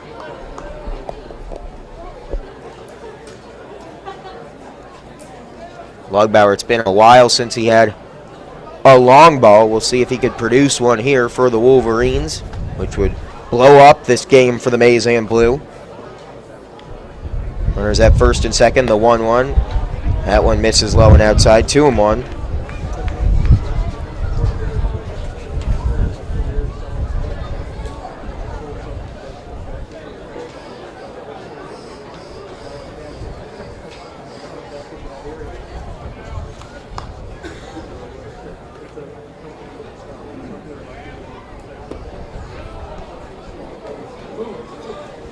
Lugbauer's last home run coming all the way back in that April series against Indiana on the 22nd. The wind continues to blow inward, but we've already seen 2 balls leave the yard today, so we know it's possible. But Lugbauer ahead in the count now 3-1. We'll see if he takes the shoulder or the bat off his shoulder. The 3-1 with 2 outs in the inning is roped down the right field line, but he was ahead of that one. Foul. And that will run the count full to Drew Lugbauer, who's now had a plate appearance in each inning. Bernard was picked off in his first plate appearance back in the first. He came up and walked to lead off the second, singled back in the third, and now here in the fourth is the count full against him, with runners at first and second 2 away in this 5-3 Michigan game. The payoff pitch with the runners going, swung on and missed. A nice off-speed pitch by DeVenny, got Lugbauer chasing one low to retire the side. The Wolverines strand 2 more. We head to the top of the 5th. Michigan with a leadoff home run to start the inning off the bat of Jonathan Engelmann gives the Maize and Blue a 5-3 lead on WCBN Sports coverage of Michigan baseball.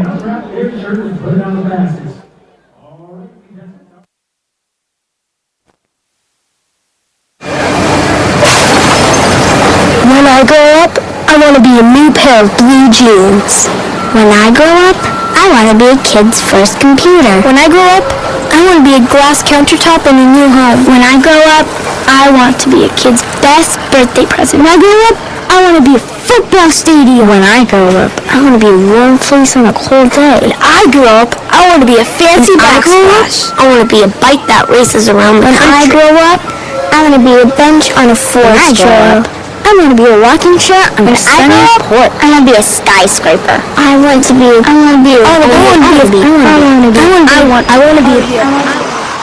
When I grow up, I don't want to be a piece of garbage. And if you recycle me, I won't be. Give your garbage another life. Recycle. Learn how at iwanttoberecycled.org. A public service advertisement brought to you by Keep America Beautiful and the Ad Council. You're not wired to have a response to this sound. You're neutral to it, and you can hear it repeatedly without feeling anything. But when we introduce a new stimulus, save the food, we've achieved pulling a natural or inborn response from you. Save the food, because 40% of all food in the US never gets eaten. Save the food. Cook it, store it, share it. Just don't waste it. For tips and recipes, visit savethefood.com, brought to you by NRDC and the Ad Council.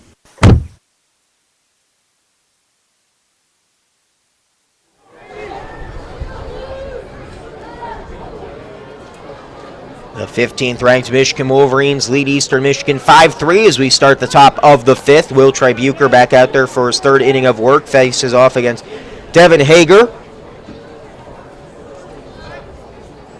Hager had a sac bunt to move runners into scoring position back in the 2nd. Here in the 5th, fouls one off. Now behind 0-2 against Tribuker.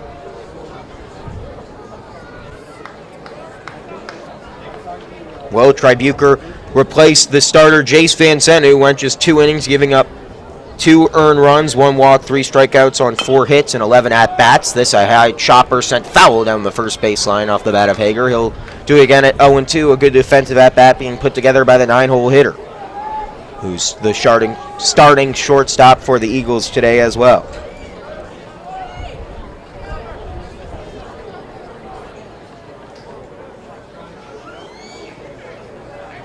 The 0-2 pitch just misses low, 1-2.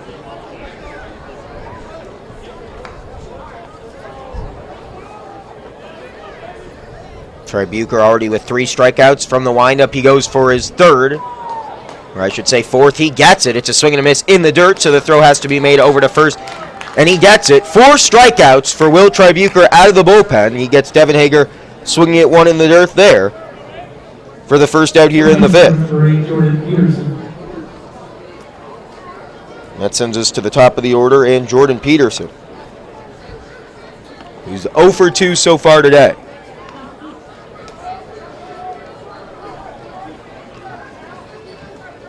One out in the top of the 5th. Michigan leading Eastern Michigan 5-3. A breaking ball that never broke. Misses well high and outside.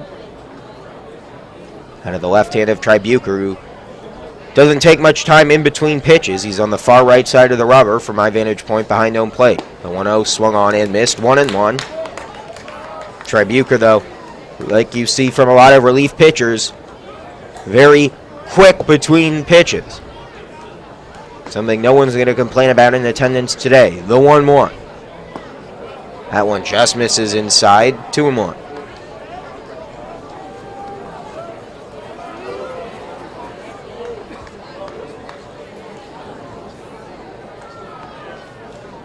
Tribuker comes together. The lefty sets, delivers from the windup. A grounder down the 3rd baseline. Lugbauer fields it off a high hop. The throw across the diamond has to be perfect. It is for the 2nd out of the inning. A great throw by Drew Lugbauer. Needed all the muscle on it he could muster. And then Bivens doing a good job to extend as far as he could off the first base bag with the glove to make the catch and apply the tag with that back right foot for the second out of the inning. Great infield defense by Drew Lugbauer. 2 up, 2 down to start this 5th inning for Mike Metashevsky, who last time up went yard along the left field wall. His 6th home run of the year gave Eastern Michigan a 3-2 lead, but the Wolverines have responded with 3 straight runs to take a 5-3 lead into this 5th inning as Metashevsky takes a swing with bad intentions there, but is unable to connect.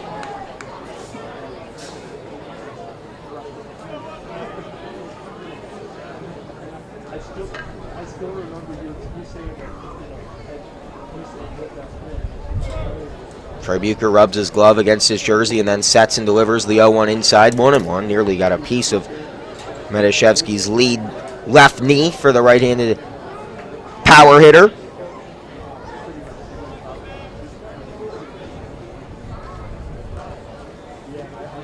The 1-1 also well inside, just narrowly missing Metashevsky again, 2-1. As Tribuker trying to perhaps dust Metashevsky off to the plate, but he's not biting. He will continue to toe that chalk in the right-handed batter's box. Hitter beware. 2 outs in the top of the 5th. The 2-1 to Metashevsky. In at the hands and fouled to even the count at 2-2. As K.O. Thomas, the injured second baseman who's on the far side of that dugout, ducks out of the way, and it's hopped and then thrown behind the back by the shortstop, Michael Berdar, into the Michigan bullpen. So we can get back to live baseball. The count at 2-2. Tribuker looking for strikeout number 5 out of the bullpen against Mike Metashevsky. This instead is grounded back up the middle. The shortstop, Berdar, over to first for the 3rd out of the inning. 3 up, 3 down. Go the Eagles. Can the Wolverines plate a run for the 4th consecutive inning? Find out next on WCBN Sports coverage of Michigan baseball. The Maize and Blue lead at 5-3.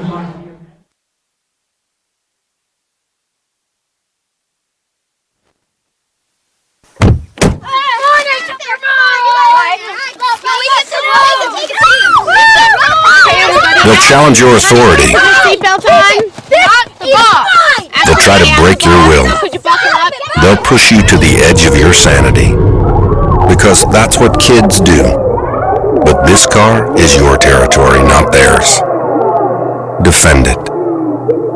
Who makes the payments? Who cleans it? Who drives it? You do. That's who. And in here, your word is law. So when you say you won't move until everyone's buckled up, you won't budge an inch. Until you hear that click. Never give up until they buckle up. A message from the National Highway Traffic Safety Administration and the Ad Council. For more information, visit safercar.gov/kidsbuckleup. I adopted Bento in 2010 from a shelter. This cat makes me make art. He's always motivating me to draw pictures of him. He just is motivating artistically. He's my best friend. A lot of people know him as Keyboard Cat. Keyboard Cat, YouTube star and shelter pet. Amazing adoption stories start in shelters. Start yours today. Visit theshelterpetproject.org to find a pet near you. Brought to you by Maddie's Fund, the Humane Society of the United States, and the Ad Council.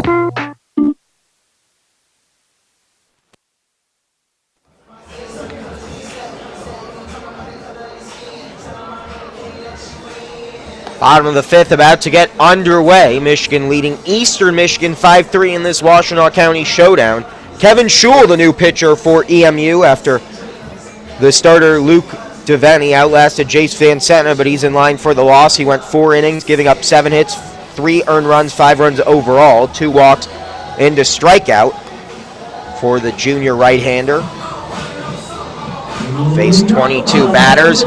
Schul comes out from the EMU bullpen. The senior from Albuquerque, New Mexico, from the College of Southern Nevada, makes his way north to Washtenaw County. Pitched a career-high 6 innings the last time he faced Michigan, only surrendering 1 run on 4 Ks. Eastern Michigan's going to need a similar effort to try to claw back in this game. Lewis takes the first pitch he sees out of the right hand from Schul and sends it up and out of play into the Michigan bullpen along the left field line.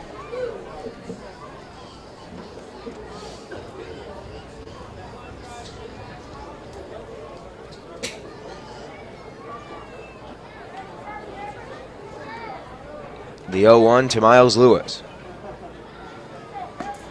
Inside for a called strike, 0-2. Schul going with back-to-back fastballs out of the bullpen. The last time against Michigan when he went 6 innings, it was in a start. This time it's out of the bullpen. The 0-2. That one misses low and outside. 1-2.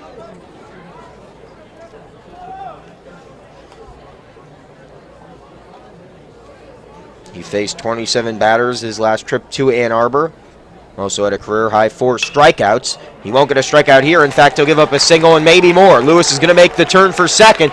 An aggressive base-running decision that pays off as he slides in safely. A leadoff double as Lewis showing no hesitation, and Eric Bakich has to love that aggressiveness. It was lined into right field, and the right fielder was playing about even between first and second base and had to field it off a couple hops with his momentum headed towards the right field corner. Lewis decides to test his arm, and wisely, as he slides into second, his second double into that right field area. Miles Lewis gets himself in scoring position to start the 5th, and the Wolverines threatening to plate their 4th run in 4 innings, I should say. They've plated a run in each of the past 4 innings. They plated 2 in the 2nd and 2 in the 3rd. 5 runs total. But they're going for 4 straight innings with a run on the scoreboard. With Nick Poirier at the plate, now behind 0-1.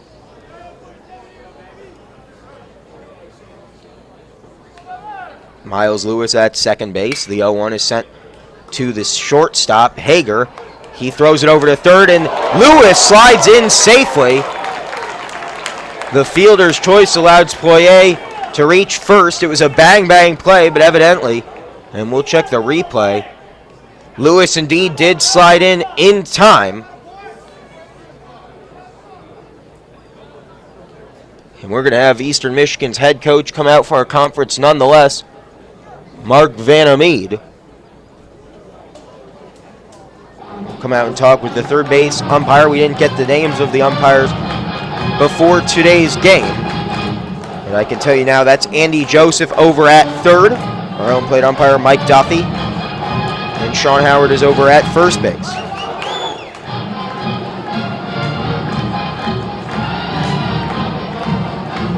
It was a bang-bang play. You like the aggressiveness by the shortstop, Hager, given the situation, but Lewis able to slide in before Gill could apply the tag. Mike Duffy, our home plate umpire today as well.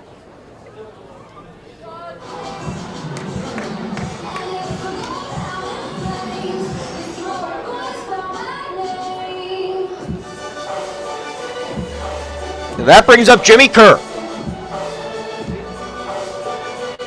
Lewis led this inning off with a double into right field. Poirier reaches on a fielder's choice.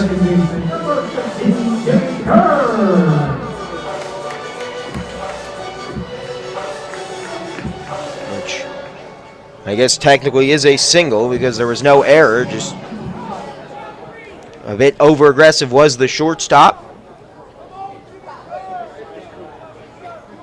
So runners on the corner, still no one out as Kerr lines this one into right field. 1 run will score as Lewis comes home, and Kerr has a no-out single into right. Michigan extends their lead. It's now 6-3 Wolverines over Eastern Michigan, and the Wolverines not done yet here in the 5th. Runners at first and second, still no one gone here in the bottom of the 5th.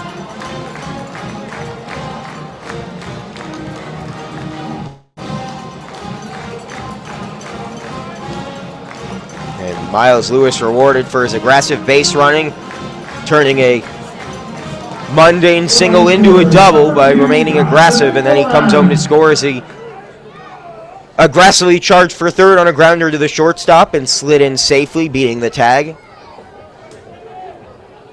And then Kerr grounds one to right field to allow Lewis to come home and score safely, but Lewis did most of that on his own with his speed and his mental fortitude as well. That brings up Jonathan Engelmann, who homered his last time up, his second of the year, cleared the high brick wall in left field and just managed to stay right of the foul pole.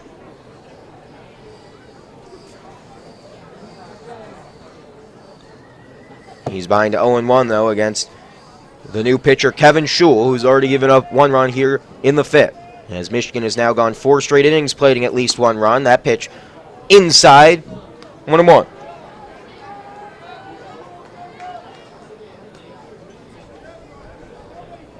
Still no one out.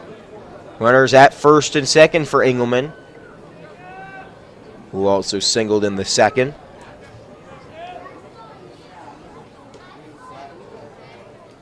The 1-1. That one a curveball missing low and outside, 2-1.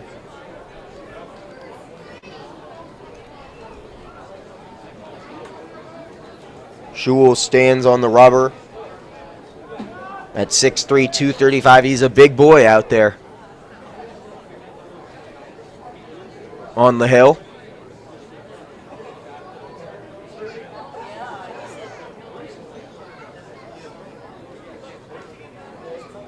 As a baseball somehow found its way out of the Michigan dugout and is tossed out of play by the third baseman, Marquise Gill. The reason for the pause there, with Michigan on top 6-3 here at Ray Fisher Stadium against the Eastern Michigan Eagles. 9 runs combined after these two teams combined for just 3 runs in their first meeting of the year that went 13 innings. The 2-1 to Engelmann misses, or a late home plate call by Mike Duffy that caught enough of the plate on the outside corner to even the count at 2-2. I disagree, but my opinion matters much less. In fact, some would argue it matters none compared to the home plate umpire. 2-2 to Engelmann with runners at first and second.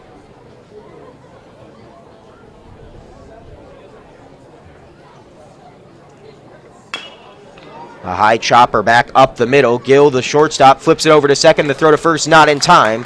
But Kerr is taken out at second.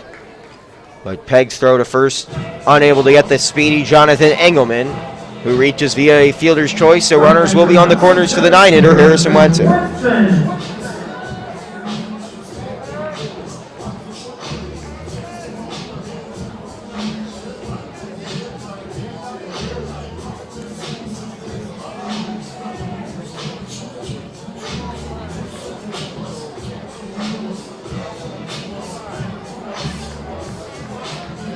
Correction, just 1 out. Forgot that Michigan's managed to do all that activity beforehand with no outs in the inning. So 1 gone for Harrison Wenson with runners on the corners here in the bottom of the 5th. Michigan on top of Eastern Michigan 6-3, 10 hits so far for the Maize and Blue. Wenson looking for number 11, but he takes a first pitch inside for a called strike.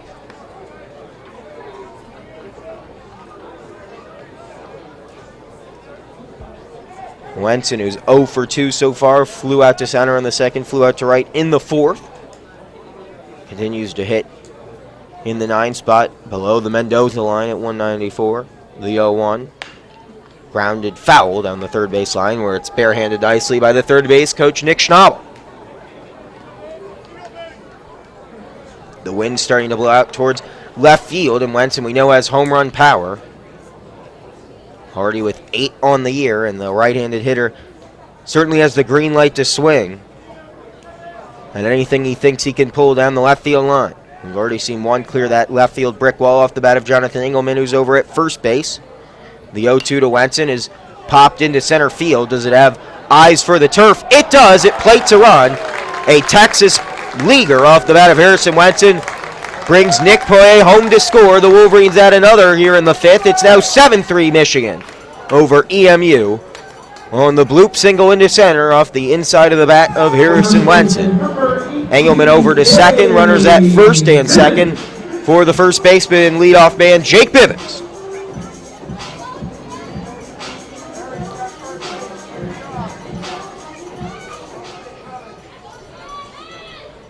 The third inning in this game where Michigan's managed to plate 2 runs. We'll see if they can put an even more crooked number up here.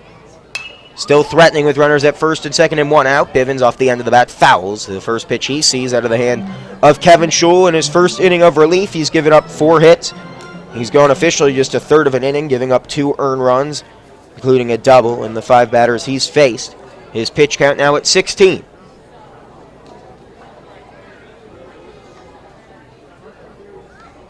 The 0-1. Just misses high. 1-1.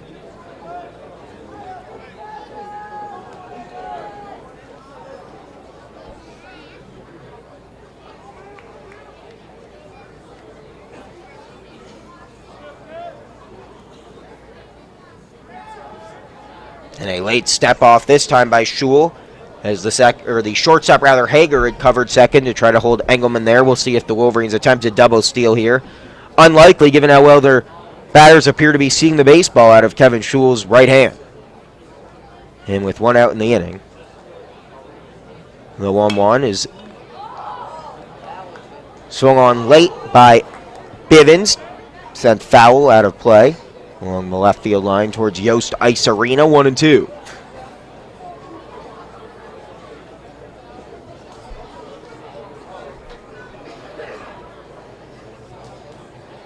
No pitchers on the rubber in either bullpen.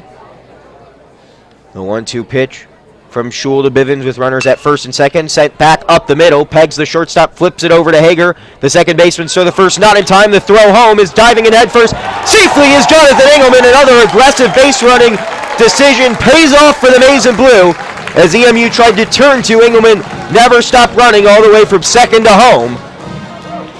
And Jake Bivens legs out the potential double play, and he allows Engelmann to dive in head first to beat the tag from Stidham. 3 runs plated here in the 5th. It's now 8-3 Wolverines. You love to see the aggressiveness in this non-conference game, and Engelmann was hard charging all the way from second to third on a baseball that never left the infield. He decides to head for home and makes the decision pay off. It's now 8-3 for Johnny Slater as Bivens beats out the fielder's choice, and he will head for second to throw over from Stidham. The tag is in time for the 3rd out of the inning, but not before the Wolverines plate 3 more. It's 8-3 Maize and Blue. You're listening to WCBN Sports coverage of Michigan baseball as we head to the top of the 6th.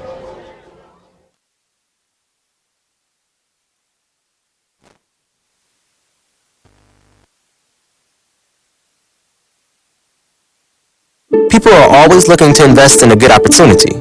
So what if you could invest in the future of kids, like a stock? Not the kind of stock that's about making money, but a stock for social change, called Better Futures. With your investment, it helps students like me go to college. My name is Charles, and I'm your dividend. Invest in better futures with UNCF. Visit uncf.org/invest. A mind is a terrible thing to waste, but a wonderful thing to invest in. Brought to you by UNCF and the Ad Council. Hey, there he is. How's it going? I'm having a stroke. Are you going to shake my hand or what? I'm having a stroke. Wow, you're not even moving your arm. I'm having a stroke. Are you okay? I'm having a stroke. Your face looks weird too. I'm having a stroke.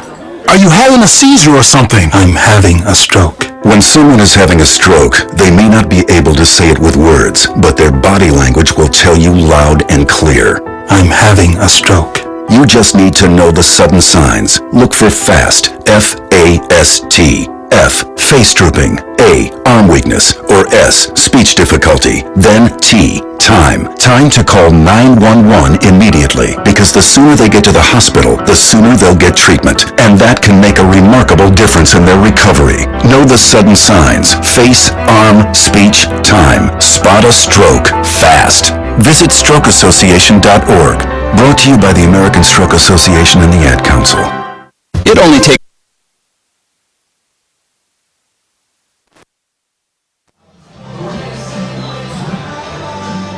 William Tribuker back out there for his 4th inning of work.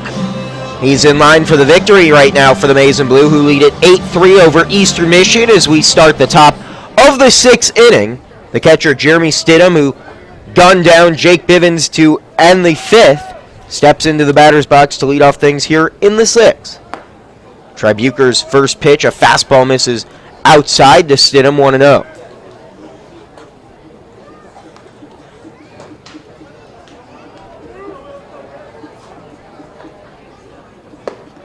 Stidham swinging on the way at that one, gets underneath it, 1-1.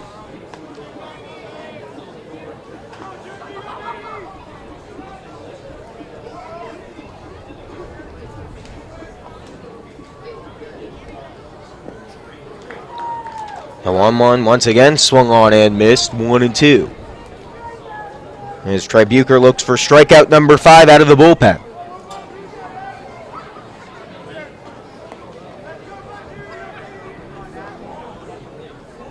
The 1-2 grounded by Lugbauer at third base into left field, and a leadoff single for Stidham, trying to get the Eastern Michigan bats back in this game. Here in the top of the 6th, Michigan leads at 8-3, but a leadoff single by Stidham has given the Eagles some life here in the 6th after being held scoreless in the previous 2 innings.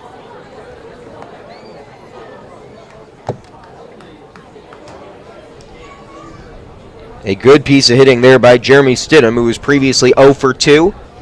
Sends one opposite field into left to lead things off, and now that'll bring up John Montgomery, who's 1 for 2 with a single back in the 2nd.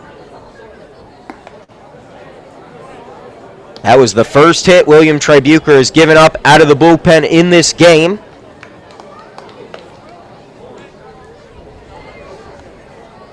And he misses outside to Montgomery to run the count to 1-0. We'll see if he can double up the Eagles here with a grounder on the infield. He will get that grounder, but it'll get by a diving Jimmy Kerr into right field. Back-to-back singles, leading things off for Eastern here in the 6th. This time John Montgomery with a grounder past the diving second baseman Jimmy Kerr into right. Engelmann was hard charging on it, so that will hold Stidham at second, but the Eagles in business here in the 6th. And that'll bring up the first baseman, Zachary Owings, who doubled in the 2nd. A double here would do wonders for the Eagles' comeback chances. They trail 8-3, but they have something brewing here in the 6th. With no one out and runners at first and second for Owings. Owings swinging all the way and sends one foul to the third base line. And it's barehanded by Eastern Michigan's third base coach, Eric Roof.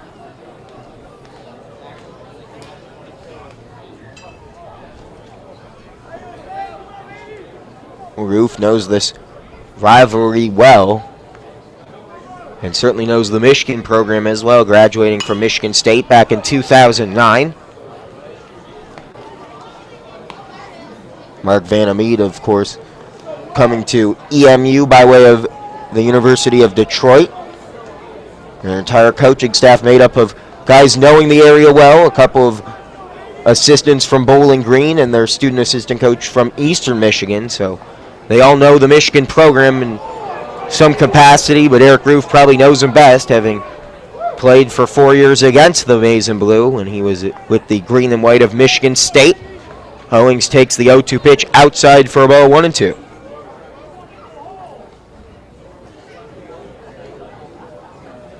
Tribuker looking for strikeout number 5, just misses outside, 2-2. Owings showing confidence there to take that one outside. Stands in that left-handed batter's box. No batting gloves, but they hang out of his back pocket. The 2-2 from Tribuker to Owings. That one misses high and inside to run the count full, and Tribuker has to be careful here. He's on the verge of loading the bases as we see some more activity starting in the Michigan bullpen. At my vantage point to see who exactly that pitcher is, blocked by the light pole in that Michigan bullpen. With the payoff pitch up coming from Tribuker to Owings with runners at first and second. It's popped up on the infield, but it will just manage to get out of play. Landing on the awning, providing some shade to some of the patrons here at Ray Fisher Stadium along the third base line. A decent crowd on hand for this midweek 6 o'clock first pitch between EMU and U of M. Runners remain at first and second, no one out. The payoff pitch to Owings gets enough of the plate, low and outside, but it's a called strike 3, and Owings disagrees, has some words for Duffy as he heads back to the EMU dugout. A big strikeout there from Tribuker, his 5th of the game, brings up Marquise Gill with runners at first and second and one out in the inning. 8-3 the score, U of M leads at EMU, can't afford to strand 2 here in the 6th.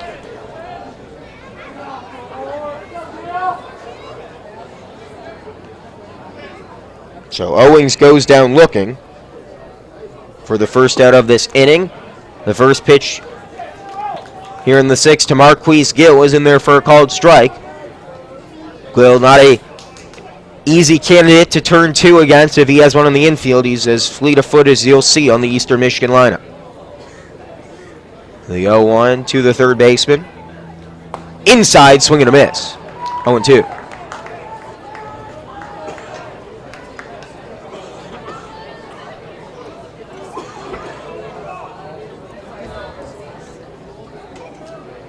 Runners at first and second, 1 out. Tribuker looking for back-to-back strikeouts. After allowing back-to-back singles to lead it off, he spikes one in the dirt, well blocked by Wenson. Does his trademark look back as if he doesn't know where the baseball is, not fooling anyone here, as neither of the runners appeared to have eyes on the next base in front of them. The 1-2 from Tribuker to Gill is sent back up the middle. Perfect ball to turn 2, but a low throw will force Bernard to field it off a hop out of the hand of Tribuker and not allow the Wolverines to turn 2. It was a high hop, but I think if Tribuker has that throw on the money and with enough pace, it's probably an easy double play, but a wise decision by it was actually the second baseman, Jimmy Curd, who simply fielded off a hop, get the runner out at second, and leave Gill safely at first on an uncontested fielder's choice. Runners on the corners, 2 away for the designated hitter, John Rensel Jr. in this 8-3 game that Michigan leads here in the top of the 6th.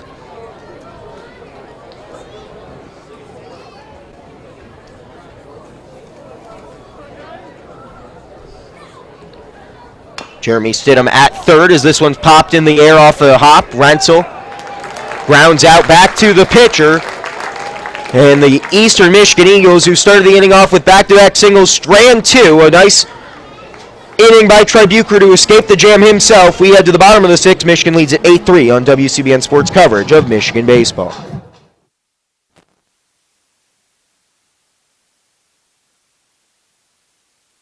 It only takes a minute to find out if you may have prediabetes, and you can do it at doihaveprediabetes.org. But you're probably not going to, are you? Kids, work, listening to the radio. You're busy, which is great because busy people can't get prediabetes. Oh my, I read that wrong. They can. Should have worn my glasses. So visit doihaveprediabetes.org and take a short test, because prediabetes can be reversed. Brought to you by the Ad Council and its pre-diabetes awareness partners. You wanted to be a teacher when you were little, but as you grew up, things changed. Teaching just didn't seem like the best option anymore, so you decided to become something else. But what would your 12-year-old self say? Interesting and innovative things are happening in teaching today, so it's time to put it back on your list. Don't try to convince yourself otherwise. You had it right the first time. Find out how you can make more at teach.org. Make more. Teach. Brought to you by Teach and the Ad Council. Allison is perfect. I mean, she'd never tell you that. She's humble and perfect. She likes everyone. She even likes her untidy roommate's weird guinea pig. Allison, wait, are you texting and driving? Allison, no. That's the exact opposite of what I was just saying about you. Why, Allison? Why? Texting and driving makes good people look bad.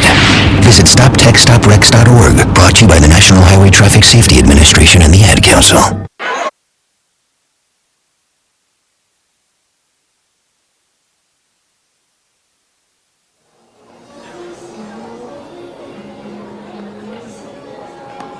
Now playing first base for Eastern Michigan, number 17, Matt Schumann.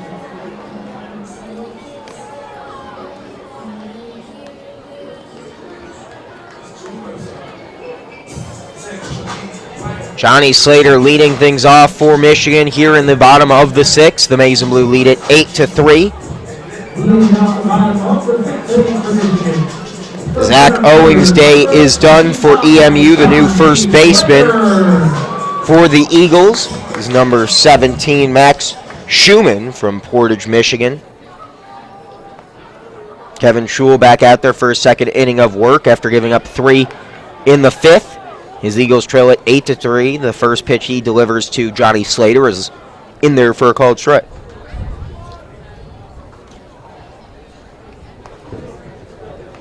Second pitch is well behind his catcher Stidham, 1-1.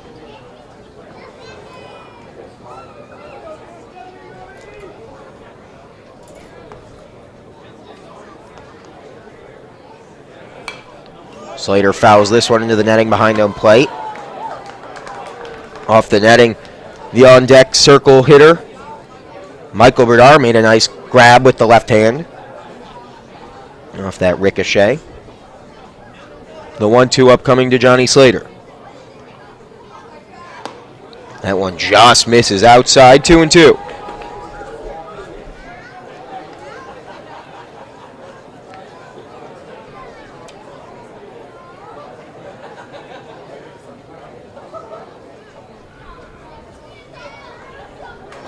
Michigan with 2 hits in the 6th. This one catches Johnny Slater squarely in the back. He's frustrated as he flips off his protective gear and heads over to first on the hit by pitch. The leadoff man aboard for the Maize and Blue as Johnny Slater wears one. The 3rd time this year he's been hit by a pitch.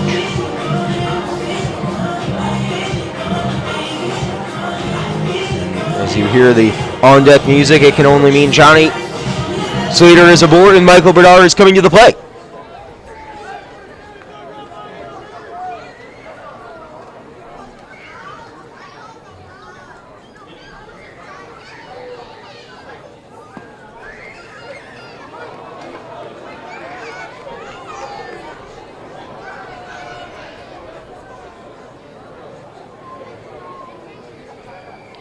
The first pitch to Berdar, a strike, 0-1.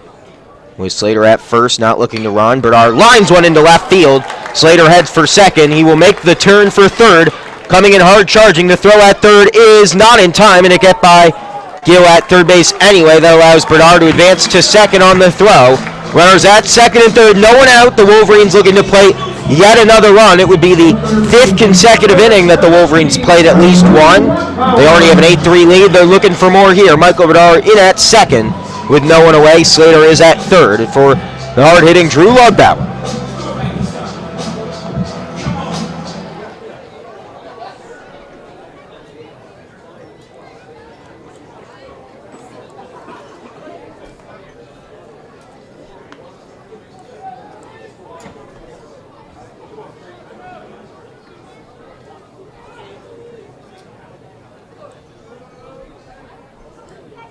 The Wolverines stranded 2 in the last inning,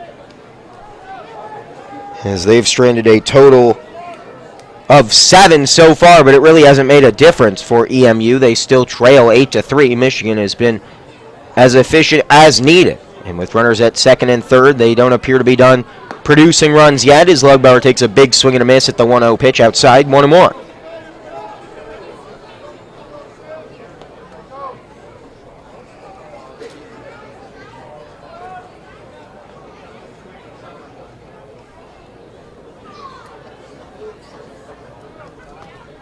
The 1-1 is lined into left, but foul. We'll do it again at 1-2. Lugbauer looking for RBIs 53 and 54 on the season if he can find the gap, with the speedy Berdar at second and the fleet-footed Johnny Slater at third. The second baseman playing in shallow right field is Pegs. The 1-2 misses low, 2-2.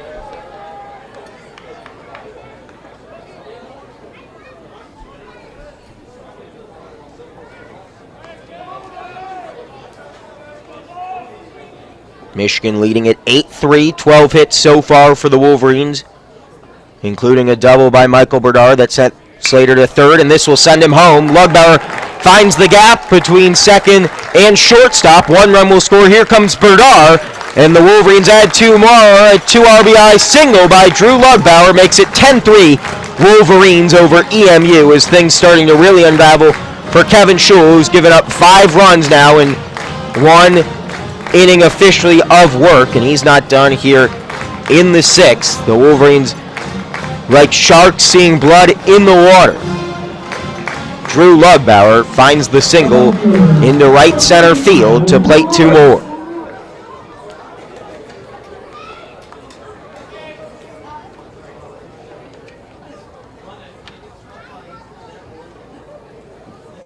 Still no one out. This time Miles Lewis sends a grounder foul down the first baseline. 2 runs for the Wolverines in the second, 2 in the third, 1 in the fourth, 3 in the fifth, and 2 here in the sixth. 5 straight innings, the Wolverines have played it at least 1 run. And the fourth time they've put up a crooked number on the Ray Fisher Stadium scoreboard out in right field. And the score now 10-3 on 13 hits. This another liner into center, and it drops. Lugbauer advances into second. Lewis aboard with a single here in the sixth. With Michigan really hitting the baseball well now out of the hand of Kevin Schul. And the question is, how much longer does Mark Vandermeed keep his pitcher Kevin Schul out there? We don't see any arms getting loose for the Eagles, so perhaps they're just going to accept the loss and see if Kevin Schul can get them out of the game. But I'm not sure that's possible at this point. He has 35 pitches, and I get wanting to save the arms. Obviously, Eastern Michigan still has the MAC regular season to conclude, as well as the MAC tournament upcoming. And in the Mid-American Conference, only one team's going to earn a berth, and it's going to be via the auto bid by winning that Mid-American Conference tournament that takes place in Ohio. So EMU doesn't want to blow a bunch of arms just to try to salvage some respect in their non-conference play, with the game now out of hand at 10-3. But Schul hasn't shown the ability to really get outs in any sort of efficient manner. He's given up 5 runs out of the bullpen. He is ahead, though, however, of the designated hitter Nick Poirier, 0-1, with runners at first and second.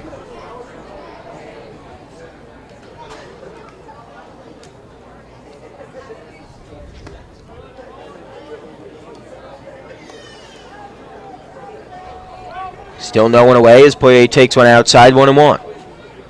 No activity to speak of in the Michigan bullpen as Will Tribuker has looked absolutely solid in place of the starter Jace Van Sena, who went just 2 innings. The 1-1 fouled in at the hands towards Yost Ice Arena. They've added some protective netting along the brick wall.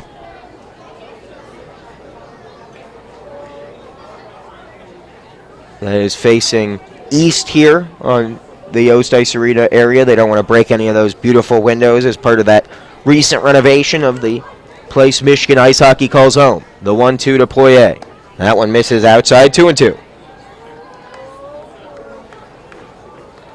Nook Poirier singled in the fifth. He also flew out to center in the third.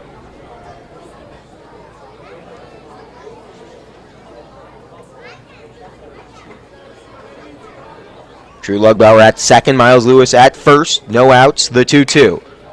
This one just fouled down the third baseline into the Michigan bullpen.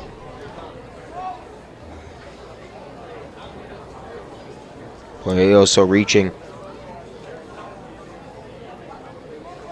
on an error in the second.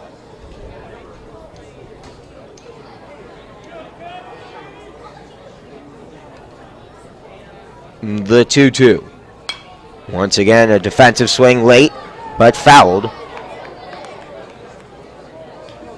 Outside, 2-2.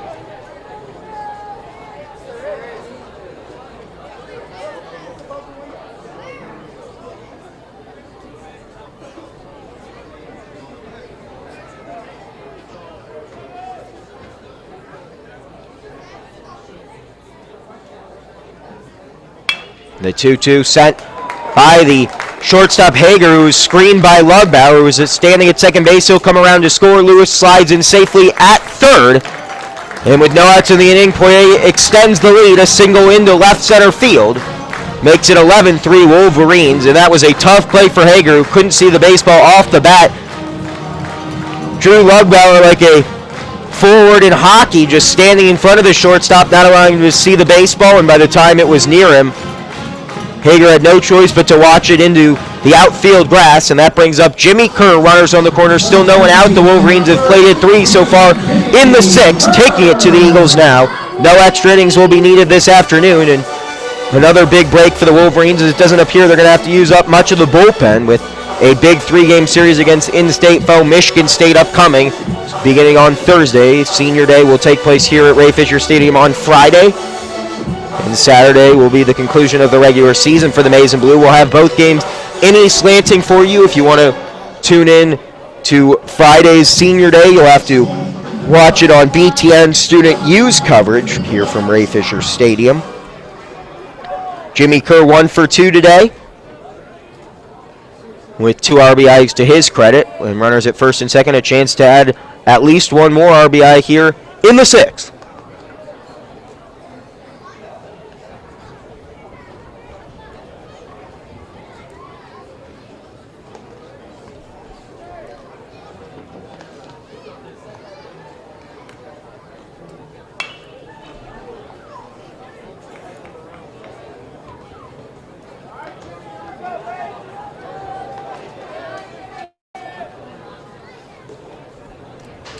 Kerr fouls the 1-0 pitch off and out of play, 1-1. Runners at first and third, the 1-1. Fouled off the end of the bat of Kerr, out of play into the parking lot. 1-2.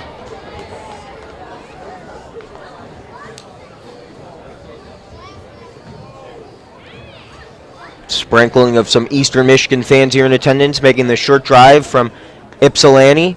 A lot of Maize and Blue in the crowd as well for this midweek non-conference action. Michigan's last non-conference game of the regular season. They'll have more to come, though, of course, in the NCAA tournament. Michigan hopes to host some of those games here. We know what it looks like when Michigan hosts an NCAA tournament game. You can certainly expect to need to buy your tickets in advance. It will be surely a sellout.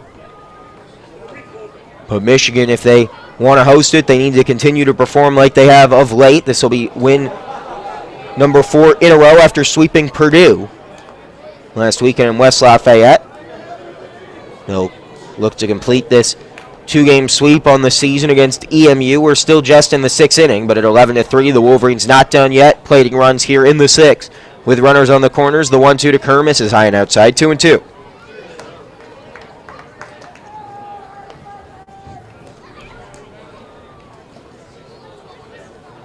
Lewis at third base, Poirier at first base.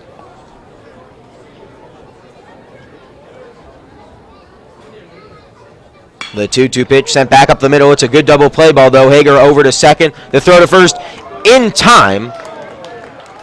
But with no outs in the inning, Lewis comes home to score, and that's now 12-3. No RBI for Kerr on the double play, but he does do enough to plate yet another run. It's now 12-3 Maize and Blue. And that's 4 runs now here in the 6th inning.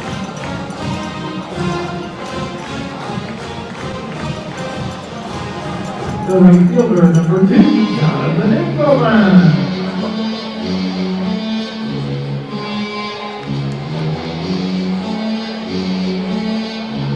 That brings up Jonathan Engelmann, who's 2 for 3 today with a home run back in the 4th, his 2nd of the season.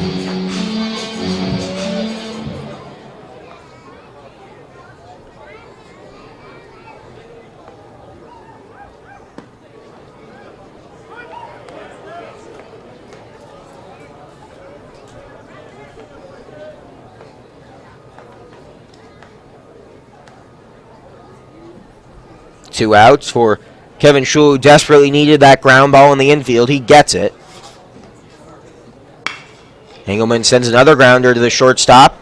Hager makes the throw on the run over to first for the 3rd out of the inning. So Schul able to retire the side and send us to the 7th, but Michigan plates 4 in the 6th. It's now 12-3 Michigan. You're listening to WCBN Sports coverage of Wolverine baseball.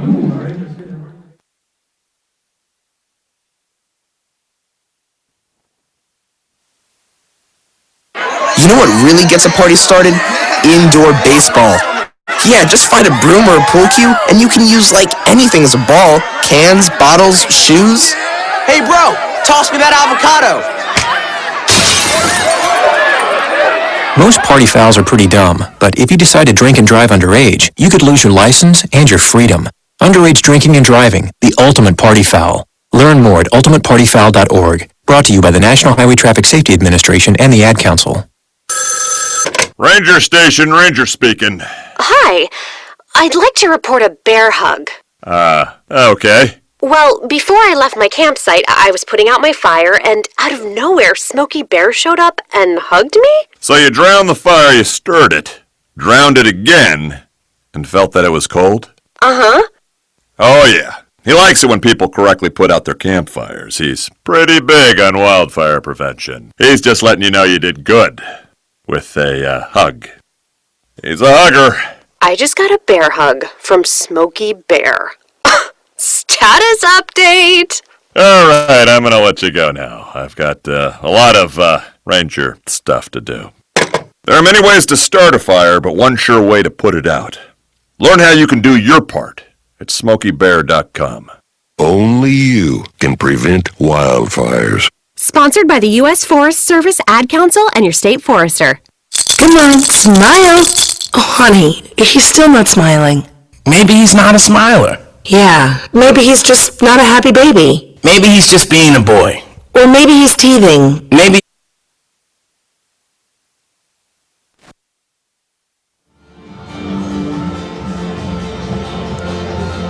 Great news for Michigan baseball fans. The new second baseman, Akeo Thomas, back from his injury, which he sustained all the way back on April 22nd against Indiana, and he's out there back at second base. The question always was with that hand injury, when would he be able to get back out in the field? Well, here's your answer, May 16th, and Michigan's starting second baseman for most of this season is back out there, replacing Jimmy Kerr. And the Wolverines are certainly happy to have him back. Of course, he's reached safely in every game he's played in this year. We'll see if he gets a chance to put the bat in his hand after Jimmy Kerr was the second to last man up last inning. We're on track to see Akeo Thomas step in there, but we'll see if he's pinch hit for at some point. But good to see him back out there in the field. New pitcher for the Wolverines as well, Carl Kaufman, misses the second straight pitch he throws to Drake Peggs, 2-0. But the biggest storyline now in this game will be the return of Akeo Thomas to the field. The 2-0. Over the outside part of the plate for a called strike, 2-1.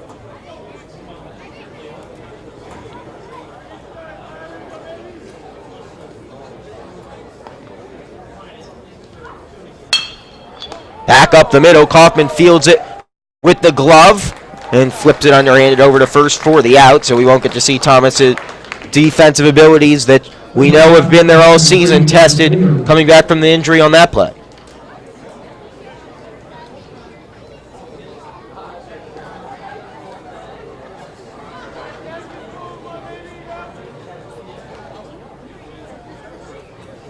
And now a pinch hitter upcoming for Eastern Michigan. It will be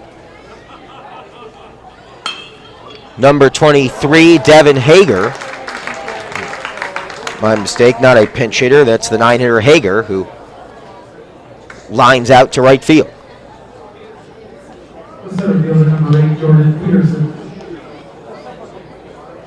Correction, that was a liner to the first baseman. I was trying to look up at the roster, see who it was, but by the time I looked down, it's a rocket off the bat. That was well handled by Bivens for the second out of the inning.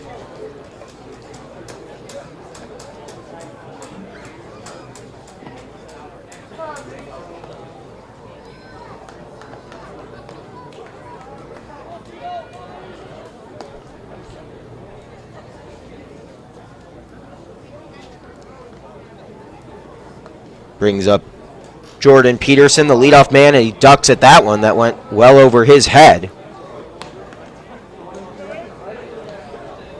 Still waiting for someone from the Michigan dugout to come out and claim it. Finally, the on-deck hitter for EMU, Mike Metashevsky, runs over and flips it into the Michigan dugout. The 2-0 from Kaufman to Peterson is lined into left center field, or right center field rather, and it gets by a diving Engelmann, an ill-advised dive, but he's able to field it off the wall. Peterson's going to head for third. The rocket throw is cut off by Bernard. No throw coming towards third. And with 2 outs, Peterson is aboard with a triple to extend the inning. For Mike Metashevsky.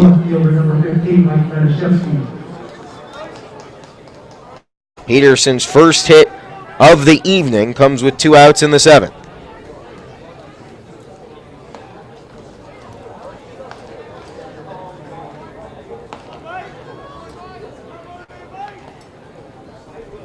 Metashevsky homeward back in the third into left center. And he gets hit in the arm on that one. Kaufman struggling with his control here. That's the second one that has gone in the hitter's batter's box. Fortunately, Peterson was able to duck under one last at bat, but this time nothing Metashevsky could do as that caught him square in the arm. And I think he's fortunate as that was headed right for the ribs. He uses the forearm to block it. He appears all right, jogging over to first base with 2 outs in the inning. That'll bring up the catcher for EMU, Jeremy Stidham. So runners at first and third. 2 outs here in the top of the 7th. Michigan leads at 12-3. Karl Kaufman replacing William Tribuker. Tribuker going 4 innings without conceding a run after replacing Jace Van Sena, who was able to go just 2.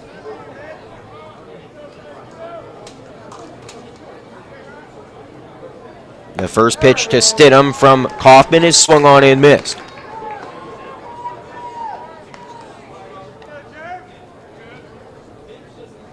Stidham 1 for 3 with a single back in the 6th. Looking for a base hit here to cut into the 9-run Michigan lead. The 0-1 from Kaufman to Stidham. Over the outside part of the plate, a delayed strike call by the home plate umpire Mike Duffy. 0-2.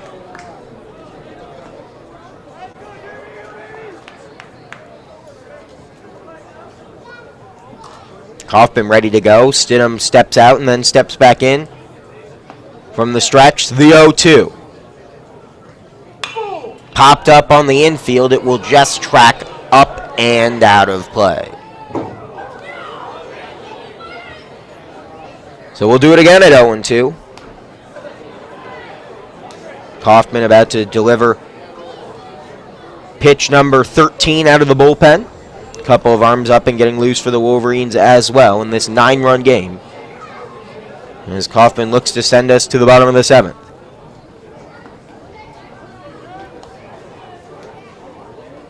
The 0-2. Nearly got a piece of Stidham. Unable to wear that one. 1-2. As that's the 3rd straight batter Kaufman's nearly hit.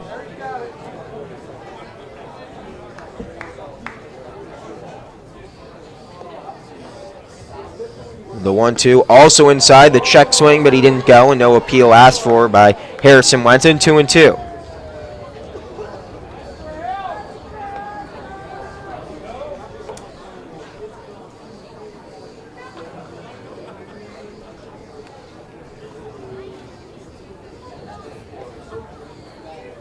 The 2-2 popped up and out of play over our heads in the press box here at Ray Fisher Stadium.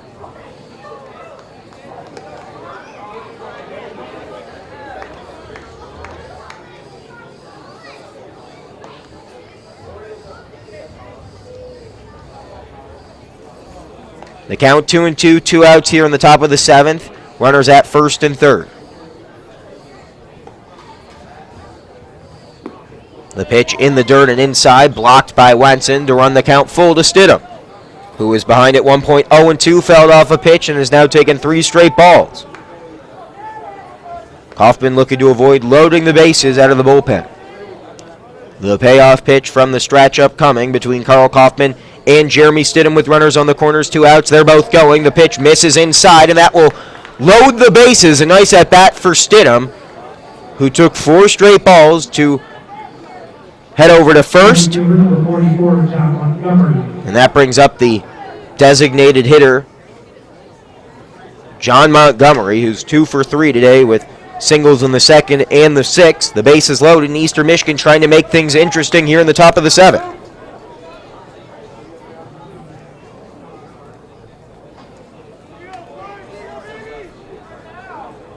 Base is loaded, still 2 outs. The first pitch Montgomery sees, misses at the letters. Over the heart of the plate, but high. 1-0.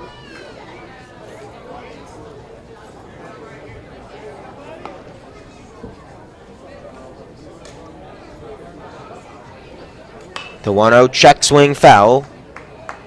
1-1.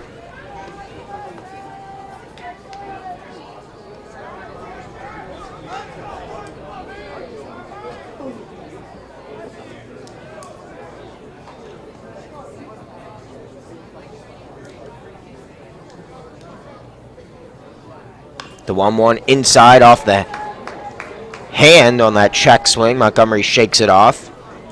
He was well inside. He takes a swing at it anyway, and it got a piece of him. 1-2.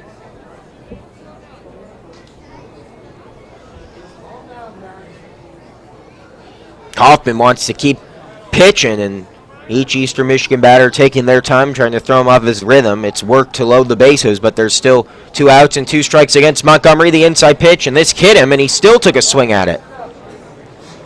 A breaking ball, not fouled. It just got a piece of that back leg. It was a curveball, and Montgomery had eyes on putting that in play. Instead, it hits him, but he also took a swing, and that prevents a run from coming home. Keeps the count at 1-2 as well.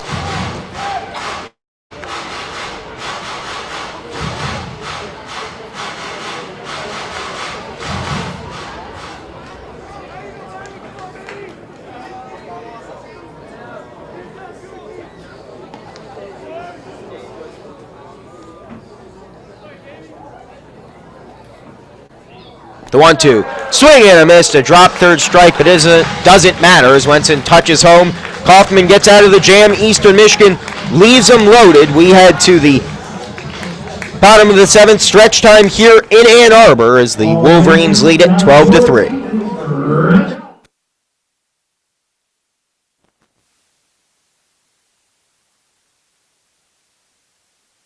Come on, smile. Oh, honey, he's still not smiling.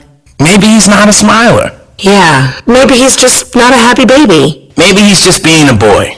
Or maybe he's teething. Maybe it's just a phase. Maybe he has autism, and we can definitely do something to help. Maybe is all you need to find out more about autism. No big, joyful smiles by 6 months is one early sign. Learn the others at autismspeaks.org/signs. Brought to you by Autism Speaks and the Ad Council. Adopt US Kids presents Multiple Choice Parenting. You're bringing your daughter to her favorite pop star's concert. Do you A, wear earplugs? Isn't this fun, Dad? I'm a soft pretzel. B, remember the moment with matching concert t-shirts? That's gonna be $180. Or we can just take a photo. C, show her how you used to do concerts. We're going crowd surfing. I can't! It's so heavy! Oh my God! Or D, just roll with it.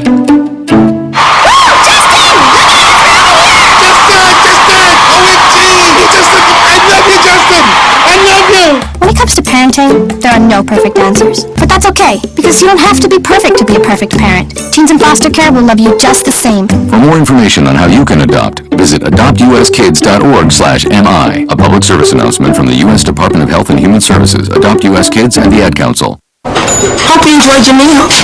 And I just want to say, he's lucky to have a brother like you. Lucky.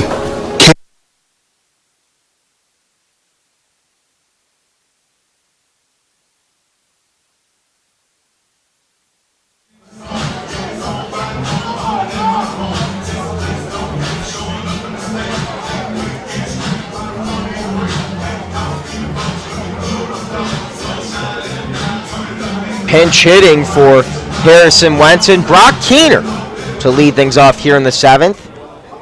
Keener at 33 on the year.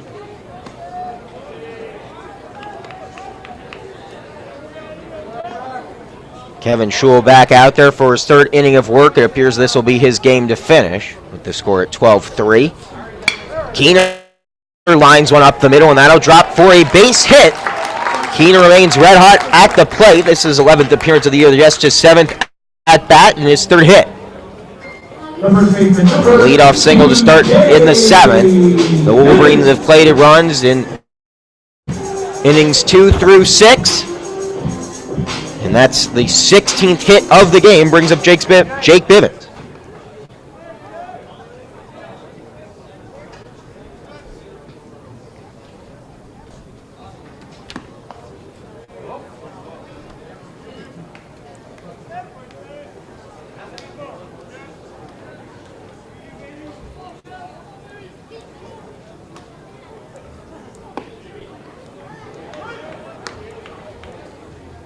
Michigan has had a leadoff man aboard in every inning now since the 1st. The count at 1-1 to Bivens is Grounded to first. The throw to second is off the mark, and Keener will slide in safely as that one got by the shortstop Hager.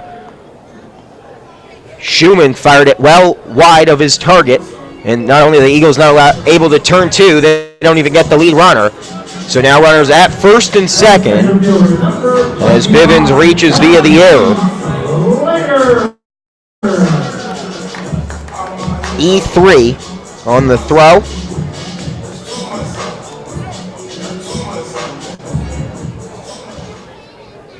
Is the fielder's choice not converted. Runners at first and second for Johnny Slater. Still no one out here in the bottom of the seventh. As Kevin Schul continues to get hit and hit hard.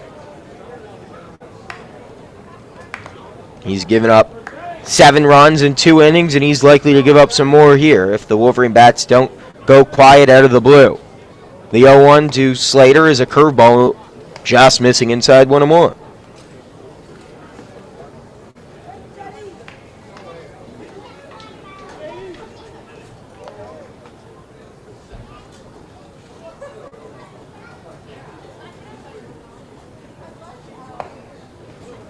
The 1-1 inside for a called strike.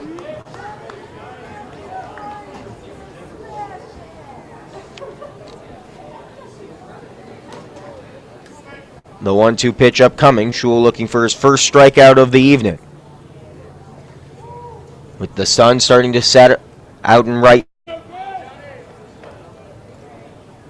1-2 on its way is fouled down the first base line. We'll do it again at 1-2. Slater is 1 for 3 today. Last time up was hit by a pitch. Finally came around to score a run. In the fourth, he singled after a couple of outs to start things in the first and third.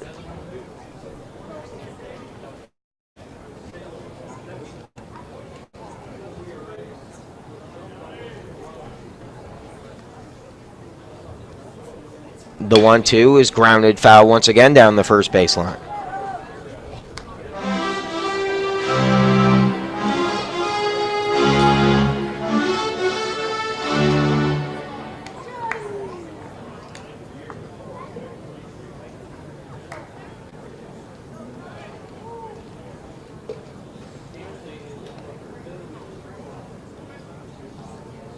The 1-2. Swing and a miss. Kevin Schul gets his first strikeout of the evening as Slater chased one outside. That'll bring up Michael Berdar. 2 gone. Runners at first and second. And the new batter on deck will be Joe Pace.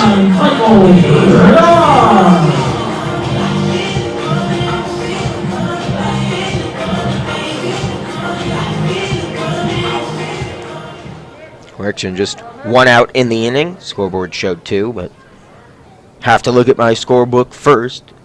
Still just 1 away. Runners at first and second for Berdar, so Pace in all likelihood will get to come to the plate here in the 7th. As the Wolverines look to extend their streak of 5 straight innings currently with a run plated. 16 hits for the Maize and Blue. Berdar looking for 17. This one's not going to do it as it's popped up and out of play.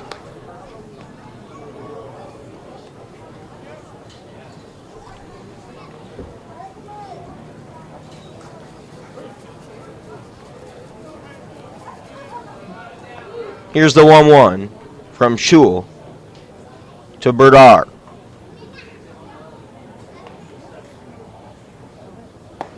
That one over the outside part of the plate. A late call once again from Mike Duffy.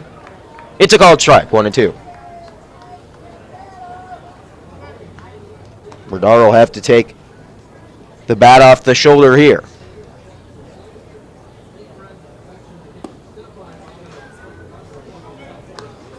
And the 1-2 misses low and outside for a ball, 2-2.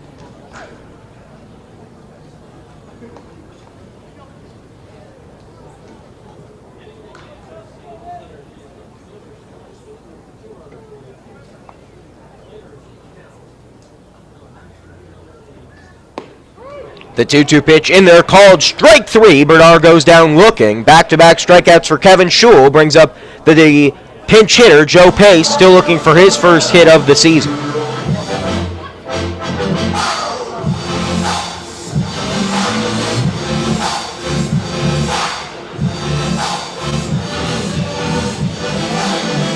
Now hitting for Michigan, number 32, Joe Pace.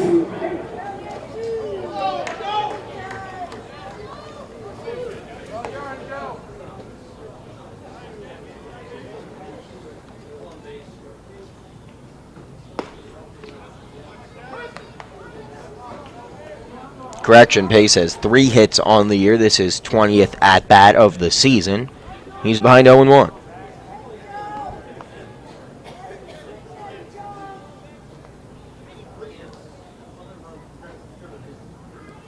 The 0-1 is spiked high in the dirt, and this one will get into the bullpen,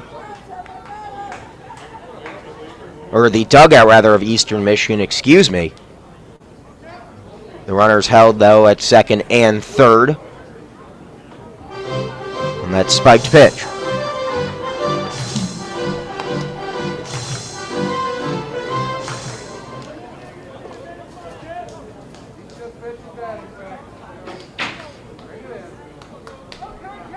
They count 1-1 to Joe Pace with runners at second and third. 2 away. In the bottom of the 7th, Shul readies, delivers the 1-1. That one misses high and outside, 2-1. Michigan leading Eastern Michigan 12-3. You're listening to WCBN Sports coverage of Michigan baseball. A slower pace as this game winds to a close. 15 total runs, 12 of them from the Maize and Blue. Runners at second and third, the 2-1. Spiked in the dirt.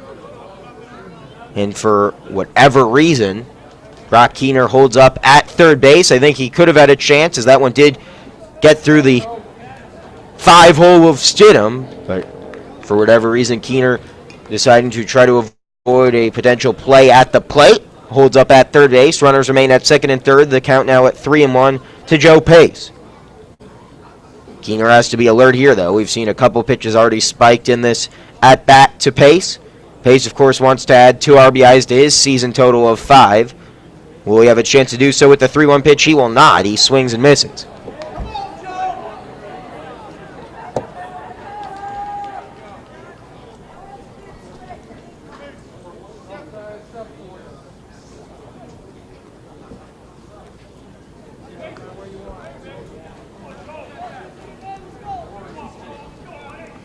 The count now full for Joe Pace.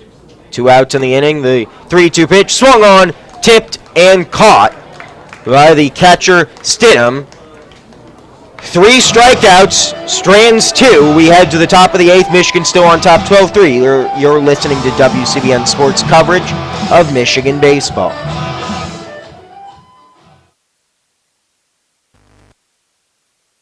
Hope you enjoyed your meal.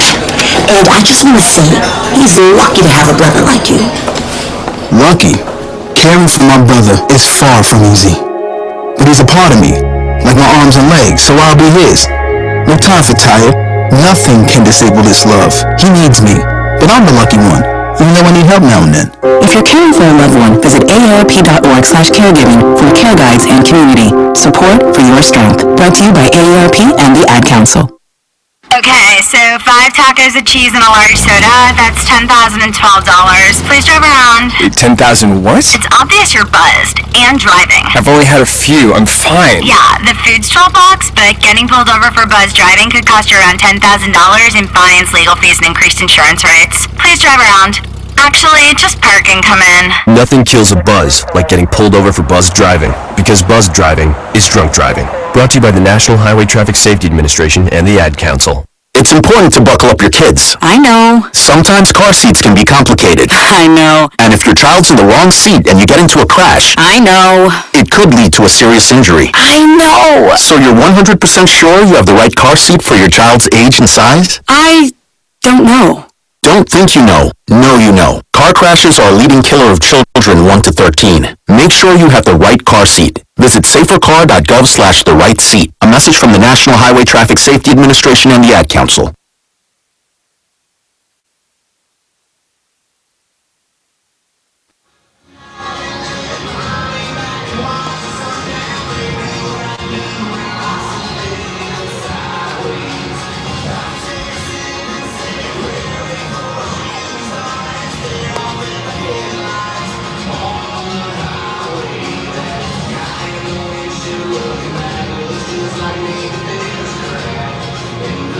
in a crowded bullpen. So hard to find innings for the plentiful, talented relievers for Michigan.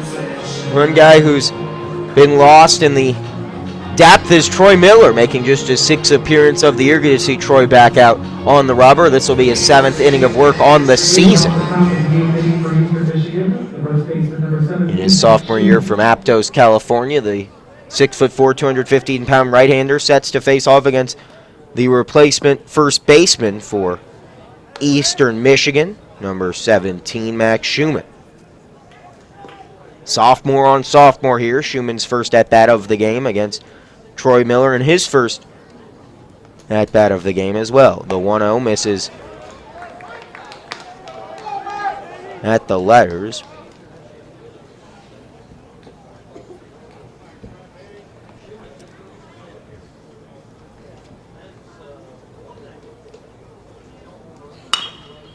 A grounder stays in the infield. Berdar with a running throw makes the play as Bivens had to scoop it, but Berdar really had to make an absolute rocket of a throw with the momentum heading towards left field. He fires it across the diamond, had very little time on the transfer.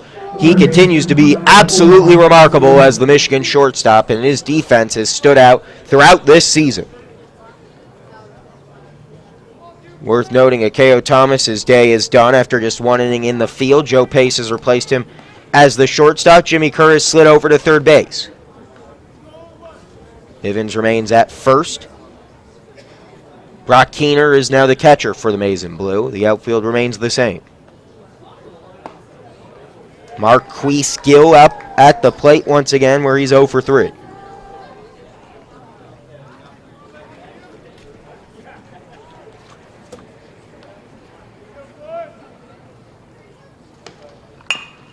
Off the end of the bat, Pace has to charge hard from second, throws over to first, out number 2 here in the 8th.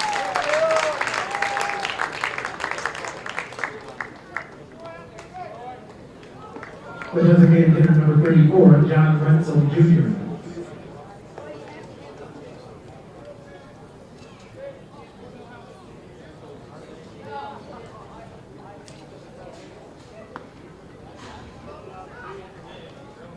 That brings up the designated hitter, John Renzel Jr., who's 1 for 3 with a single back in the 2nd. That played a run. He struck out in the 4th, grounded out back to the pitcher in the 6th. Here in the 8th, he takes a first pitch strike out of the hand of Troy Miller, who's made easy work of the first 2 batters. Ready to go back to work from the windup. Rubs his glove off his jersey to get the signal back, and he does so. The 0-1 is in there for a called strike, 0-2 at the knees.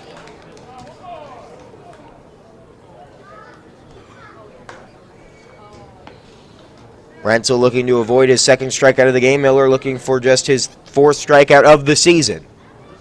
The 0-2.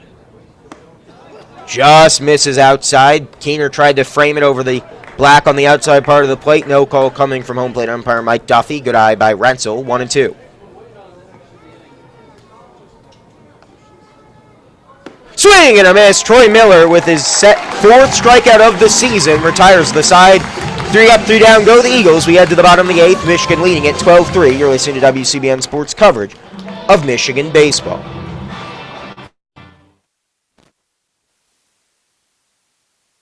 What if I could tell you when a wildfire was going to happen? Of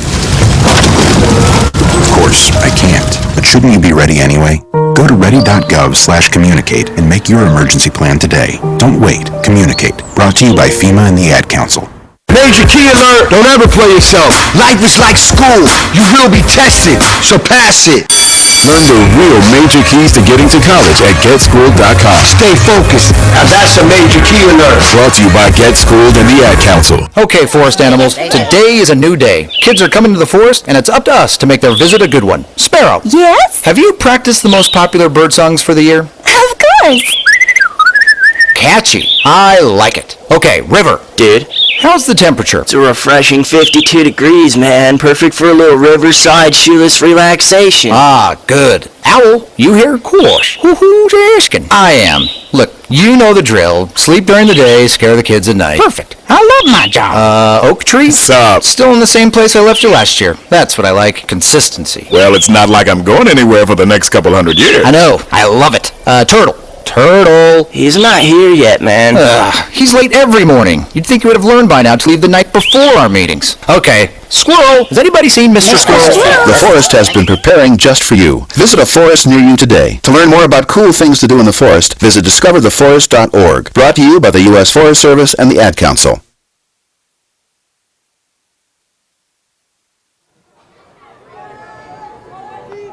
Bottom 8 here at Ray Fisher Stadium. The Wolverines lead Eastern Michigan 12-3. Miles Lewis coming to the plate, where he's 4 for 4. 2 doubles, 2 singles. He's come around to score 3 times as well. A nice day for the left fielder. Kevin Schul back out there for his 4th inning of work.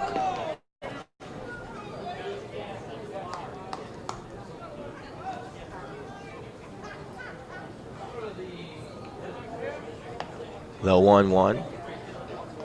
Misses outside, 2-1 to Lewis.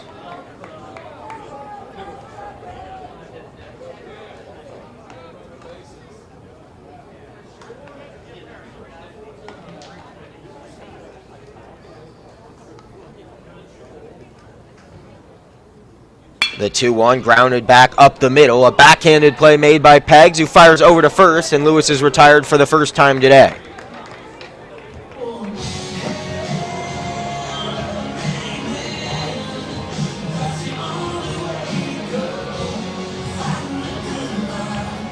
Brings up Nick Poirier,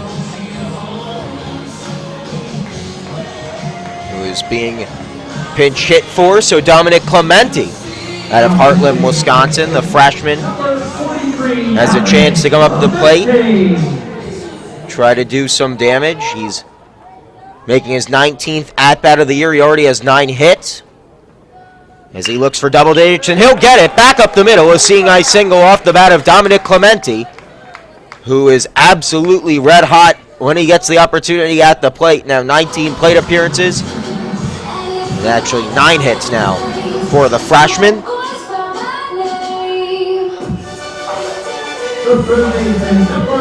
Jimmy Kerr, who slid over to third base, is back up at the plate.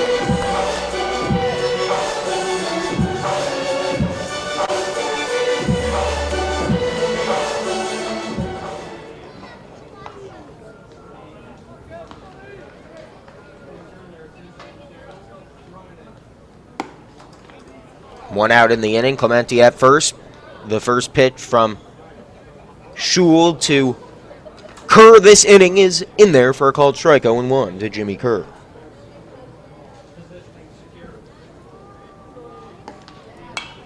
The 0-1 popped up and out of play. 0-2. Michigan will return to action on Thursday at Michigan State. First pitch is scheduled for 4:05. I'll be there along with Kevin Klein, bringing you the action on WCBNsports.org. Michigan still in contention for that Big Ten regular season title. They'll likely need a sweep, and they need at least one loss from Nebraska this weekend as well.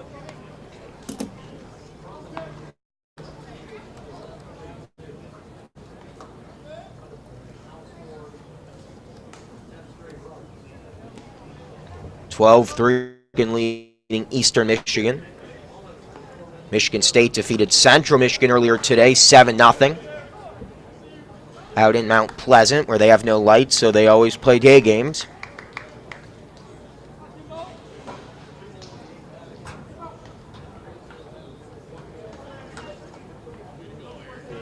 Nebraska has a 3-game series up this weekend in State College against the Nittany Lions, so Michigan fans will be rooting for the boys in Happy Valley to get at least one win. A nice snag off a high hop by the first baseman, Schumann, who tags first base with the right foot for the second out of the inning, but Clementi able to run over to second.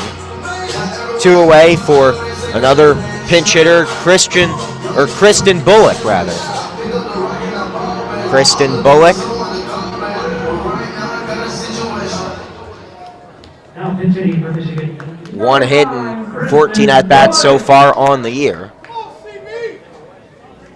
Looking for his 3rd RBI of the season with a runner in scoring position who will be running on contact. Clemente at 2nd, 2 outs in the inning.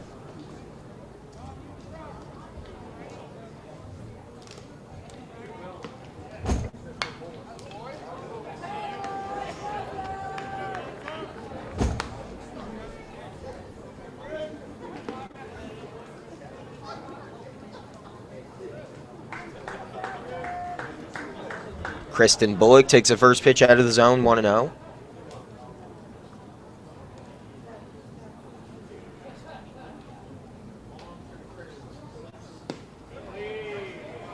That one evidently just missing low. Now we get a correction from the home plate umpire. It's 1-1.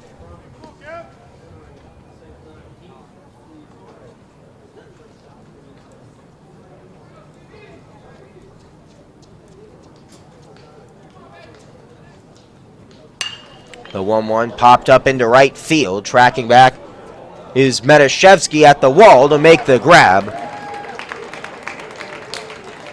And that retires the side. We head to the top of the 9th. Michigan looking to shut things down against the Eagles. They have a 9-run lead as we head to the top of the 9th.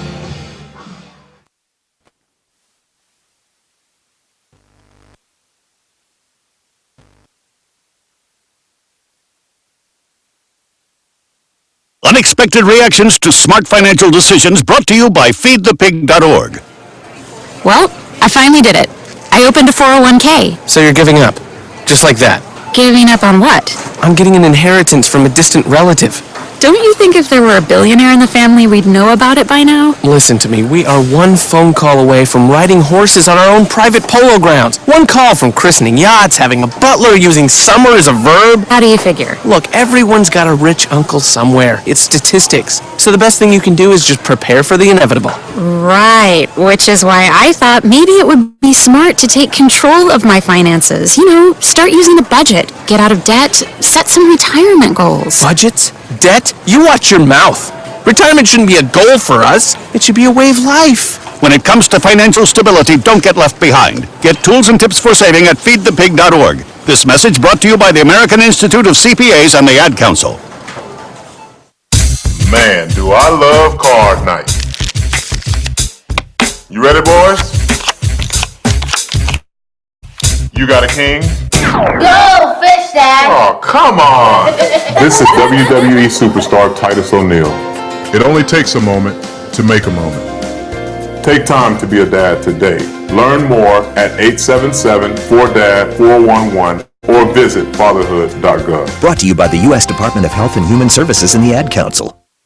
Unexpected reactions to smart financial decisions brought to you by feedthepig.org. Well, I finally did it. I improved my...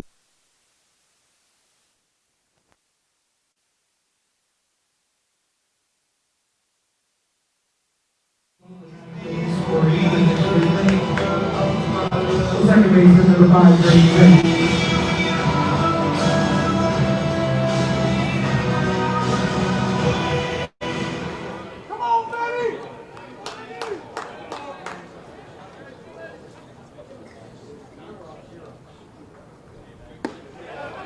New pitcher for the Wolverines to start the 9th is Benjamin Kaiser, making just his 3rd appearance of the year. So we had Troy Miller make his 6th app out of the bullpen, and now we get Miller.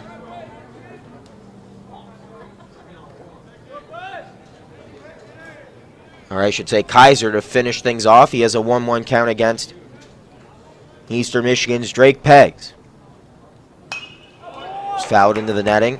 1-1. Or now 1-2 rather.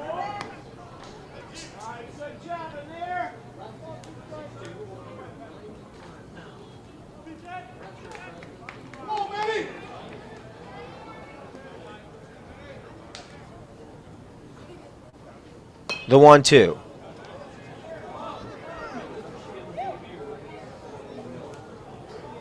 Fouled into the netting, but they're going to say evidently it evidently got a piece of Pegs. The shortstop, number 23, Devin Hager.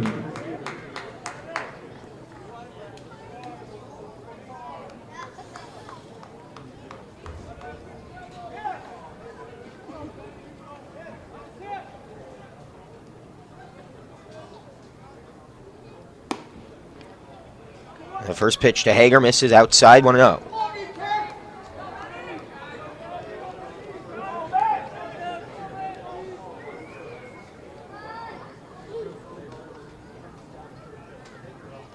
The 1-0 is inside.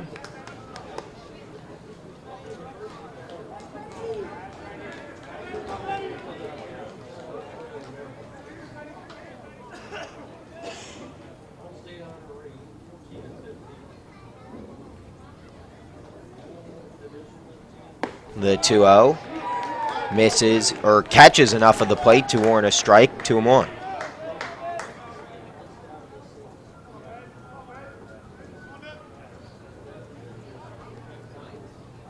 The 2-1 swung on down the first baseline, foul.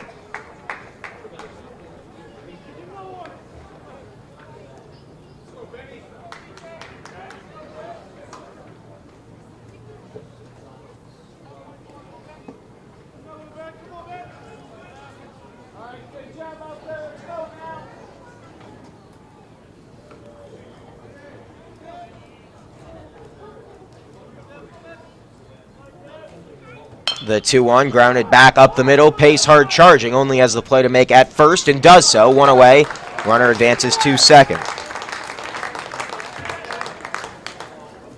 The center fielder, number 8, Jordan Peterson.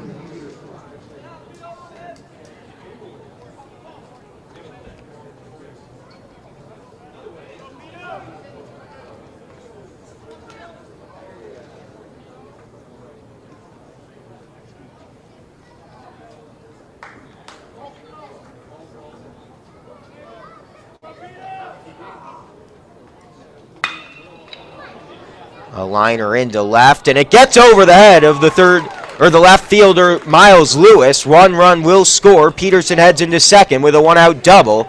Eastern Michigan gets one back. They still trail, though, 12-4. The left fielder, number 15, Mike Benishevsky.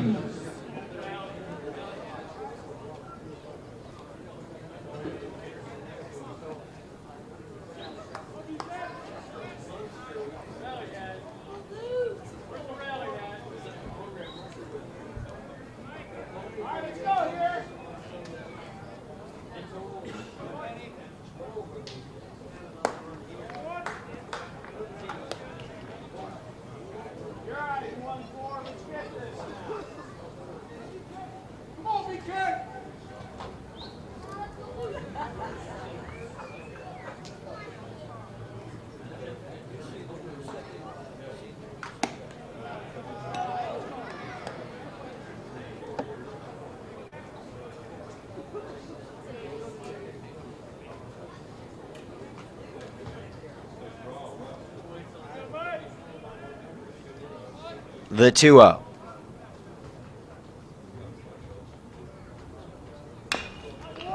Grounded foul down the third baseline, 2-1.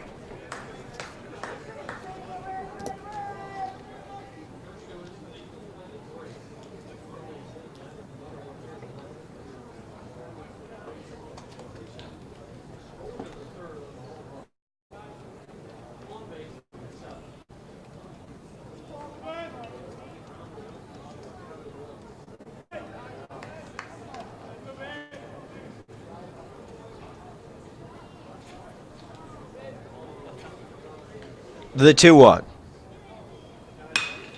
Line foul down the right field line, evens the count at 2-2.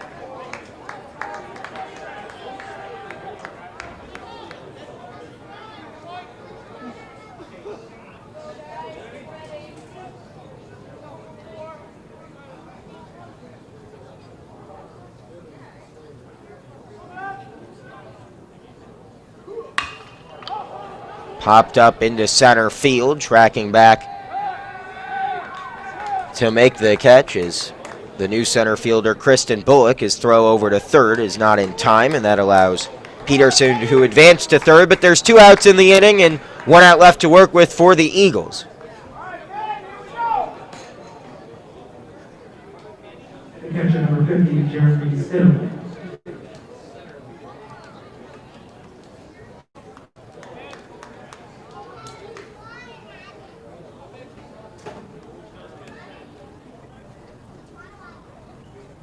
Brings up Jeremy Stidham.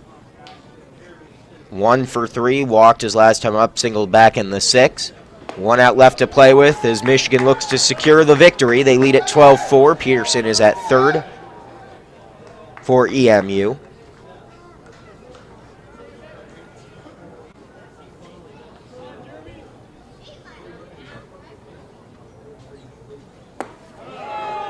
The 0-1 in there for a called strike. 0-2 as Kaiser looks to finish the game with a strikeout. It would be his 2nd of the season. The Michigan Wolverines on the top step looking for the victory here. The 0-2 with 2 away. That one misses high. Stidham lays off of it. 1-2. Again, Michigan will return to action against Michigan State on the 18th. That's this Thursday at 4:05. We hope you join us on WCBNsports.org. It'll be myself alongside Kevin Klein. The 1-2 here is in there, called strike 3, the 2nd strikeout of the year for Kaiser. And Michigan wins the game over Eastern Michigan. 12-4 is your final from Ray Fisher Stadium. The Maize and Blue made easy work, plating runs in 5 consecutive innings from the 2nd to 6th. The Maize and Blue bats were on fire, and the Maize and Blue finish it off here at Ray Fisher Stadium. Once again, the final between Michigan and Eastern Michigan. The Maize and Blue 12, the Green and White 4. So long from Ann Arbor on behalf of the entire WCBN Sports crew. I'm Leo Blavin wishing you a good night, and go Blue.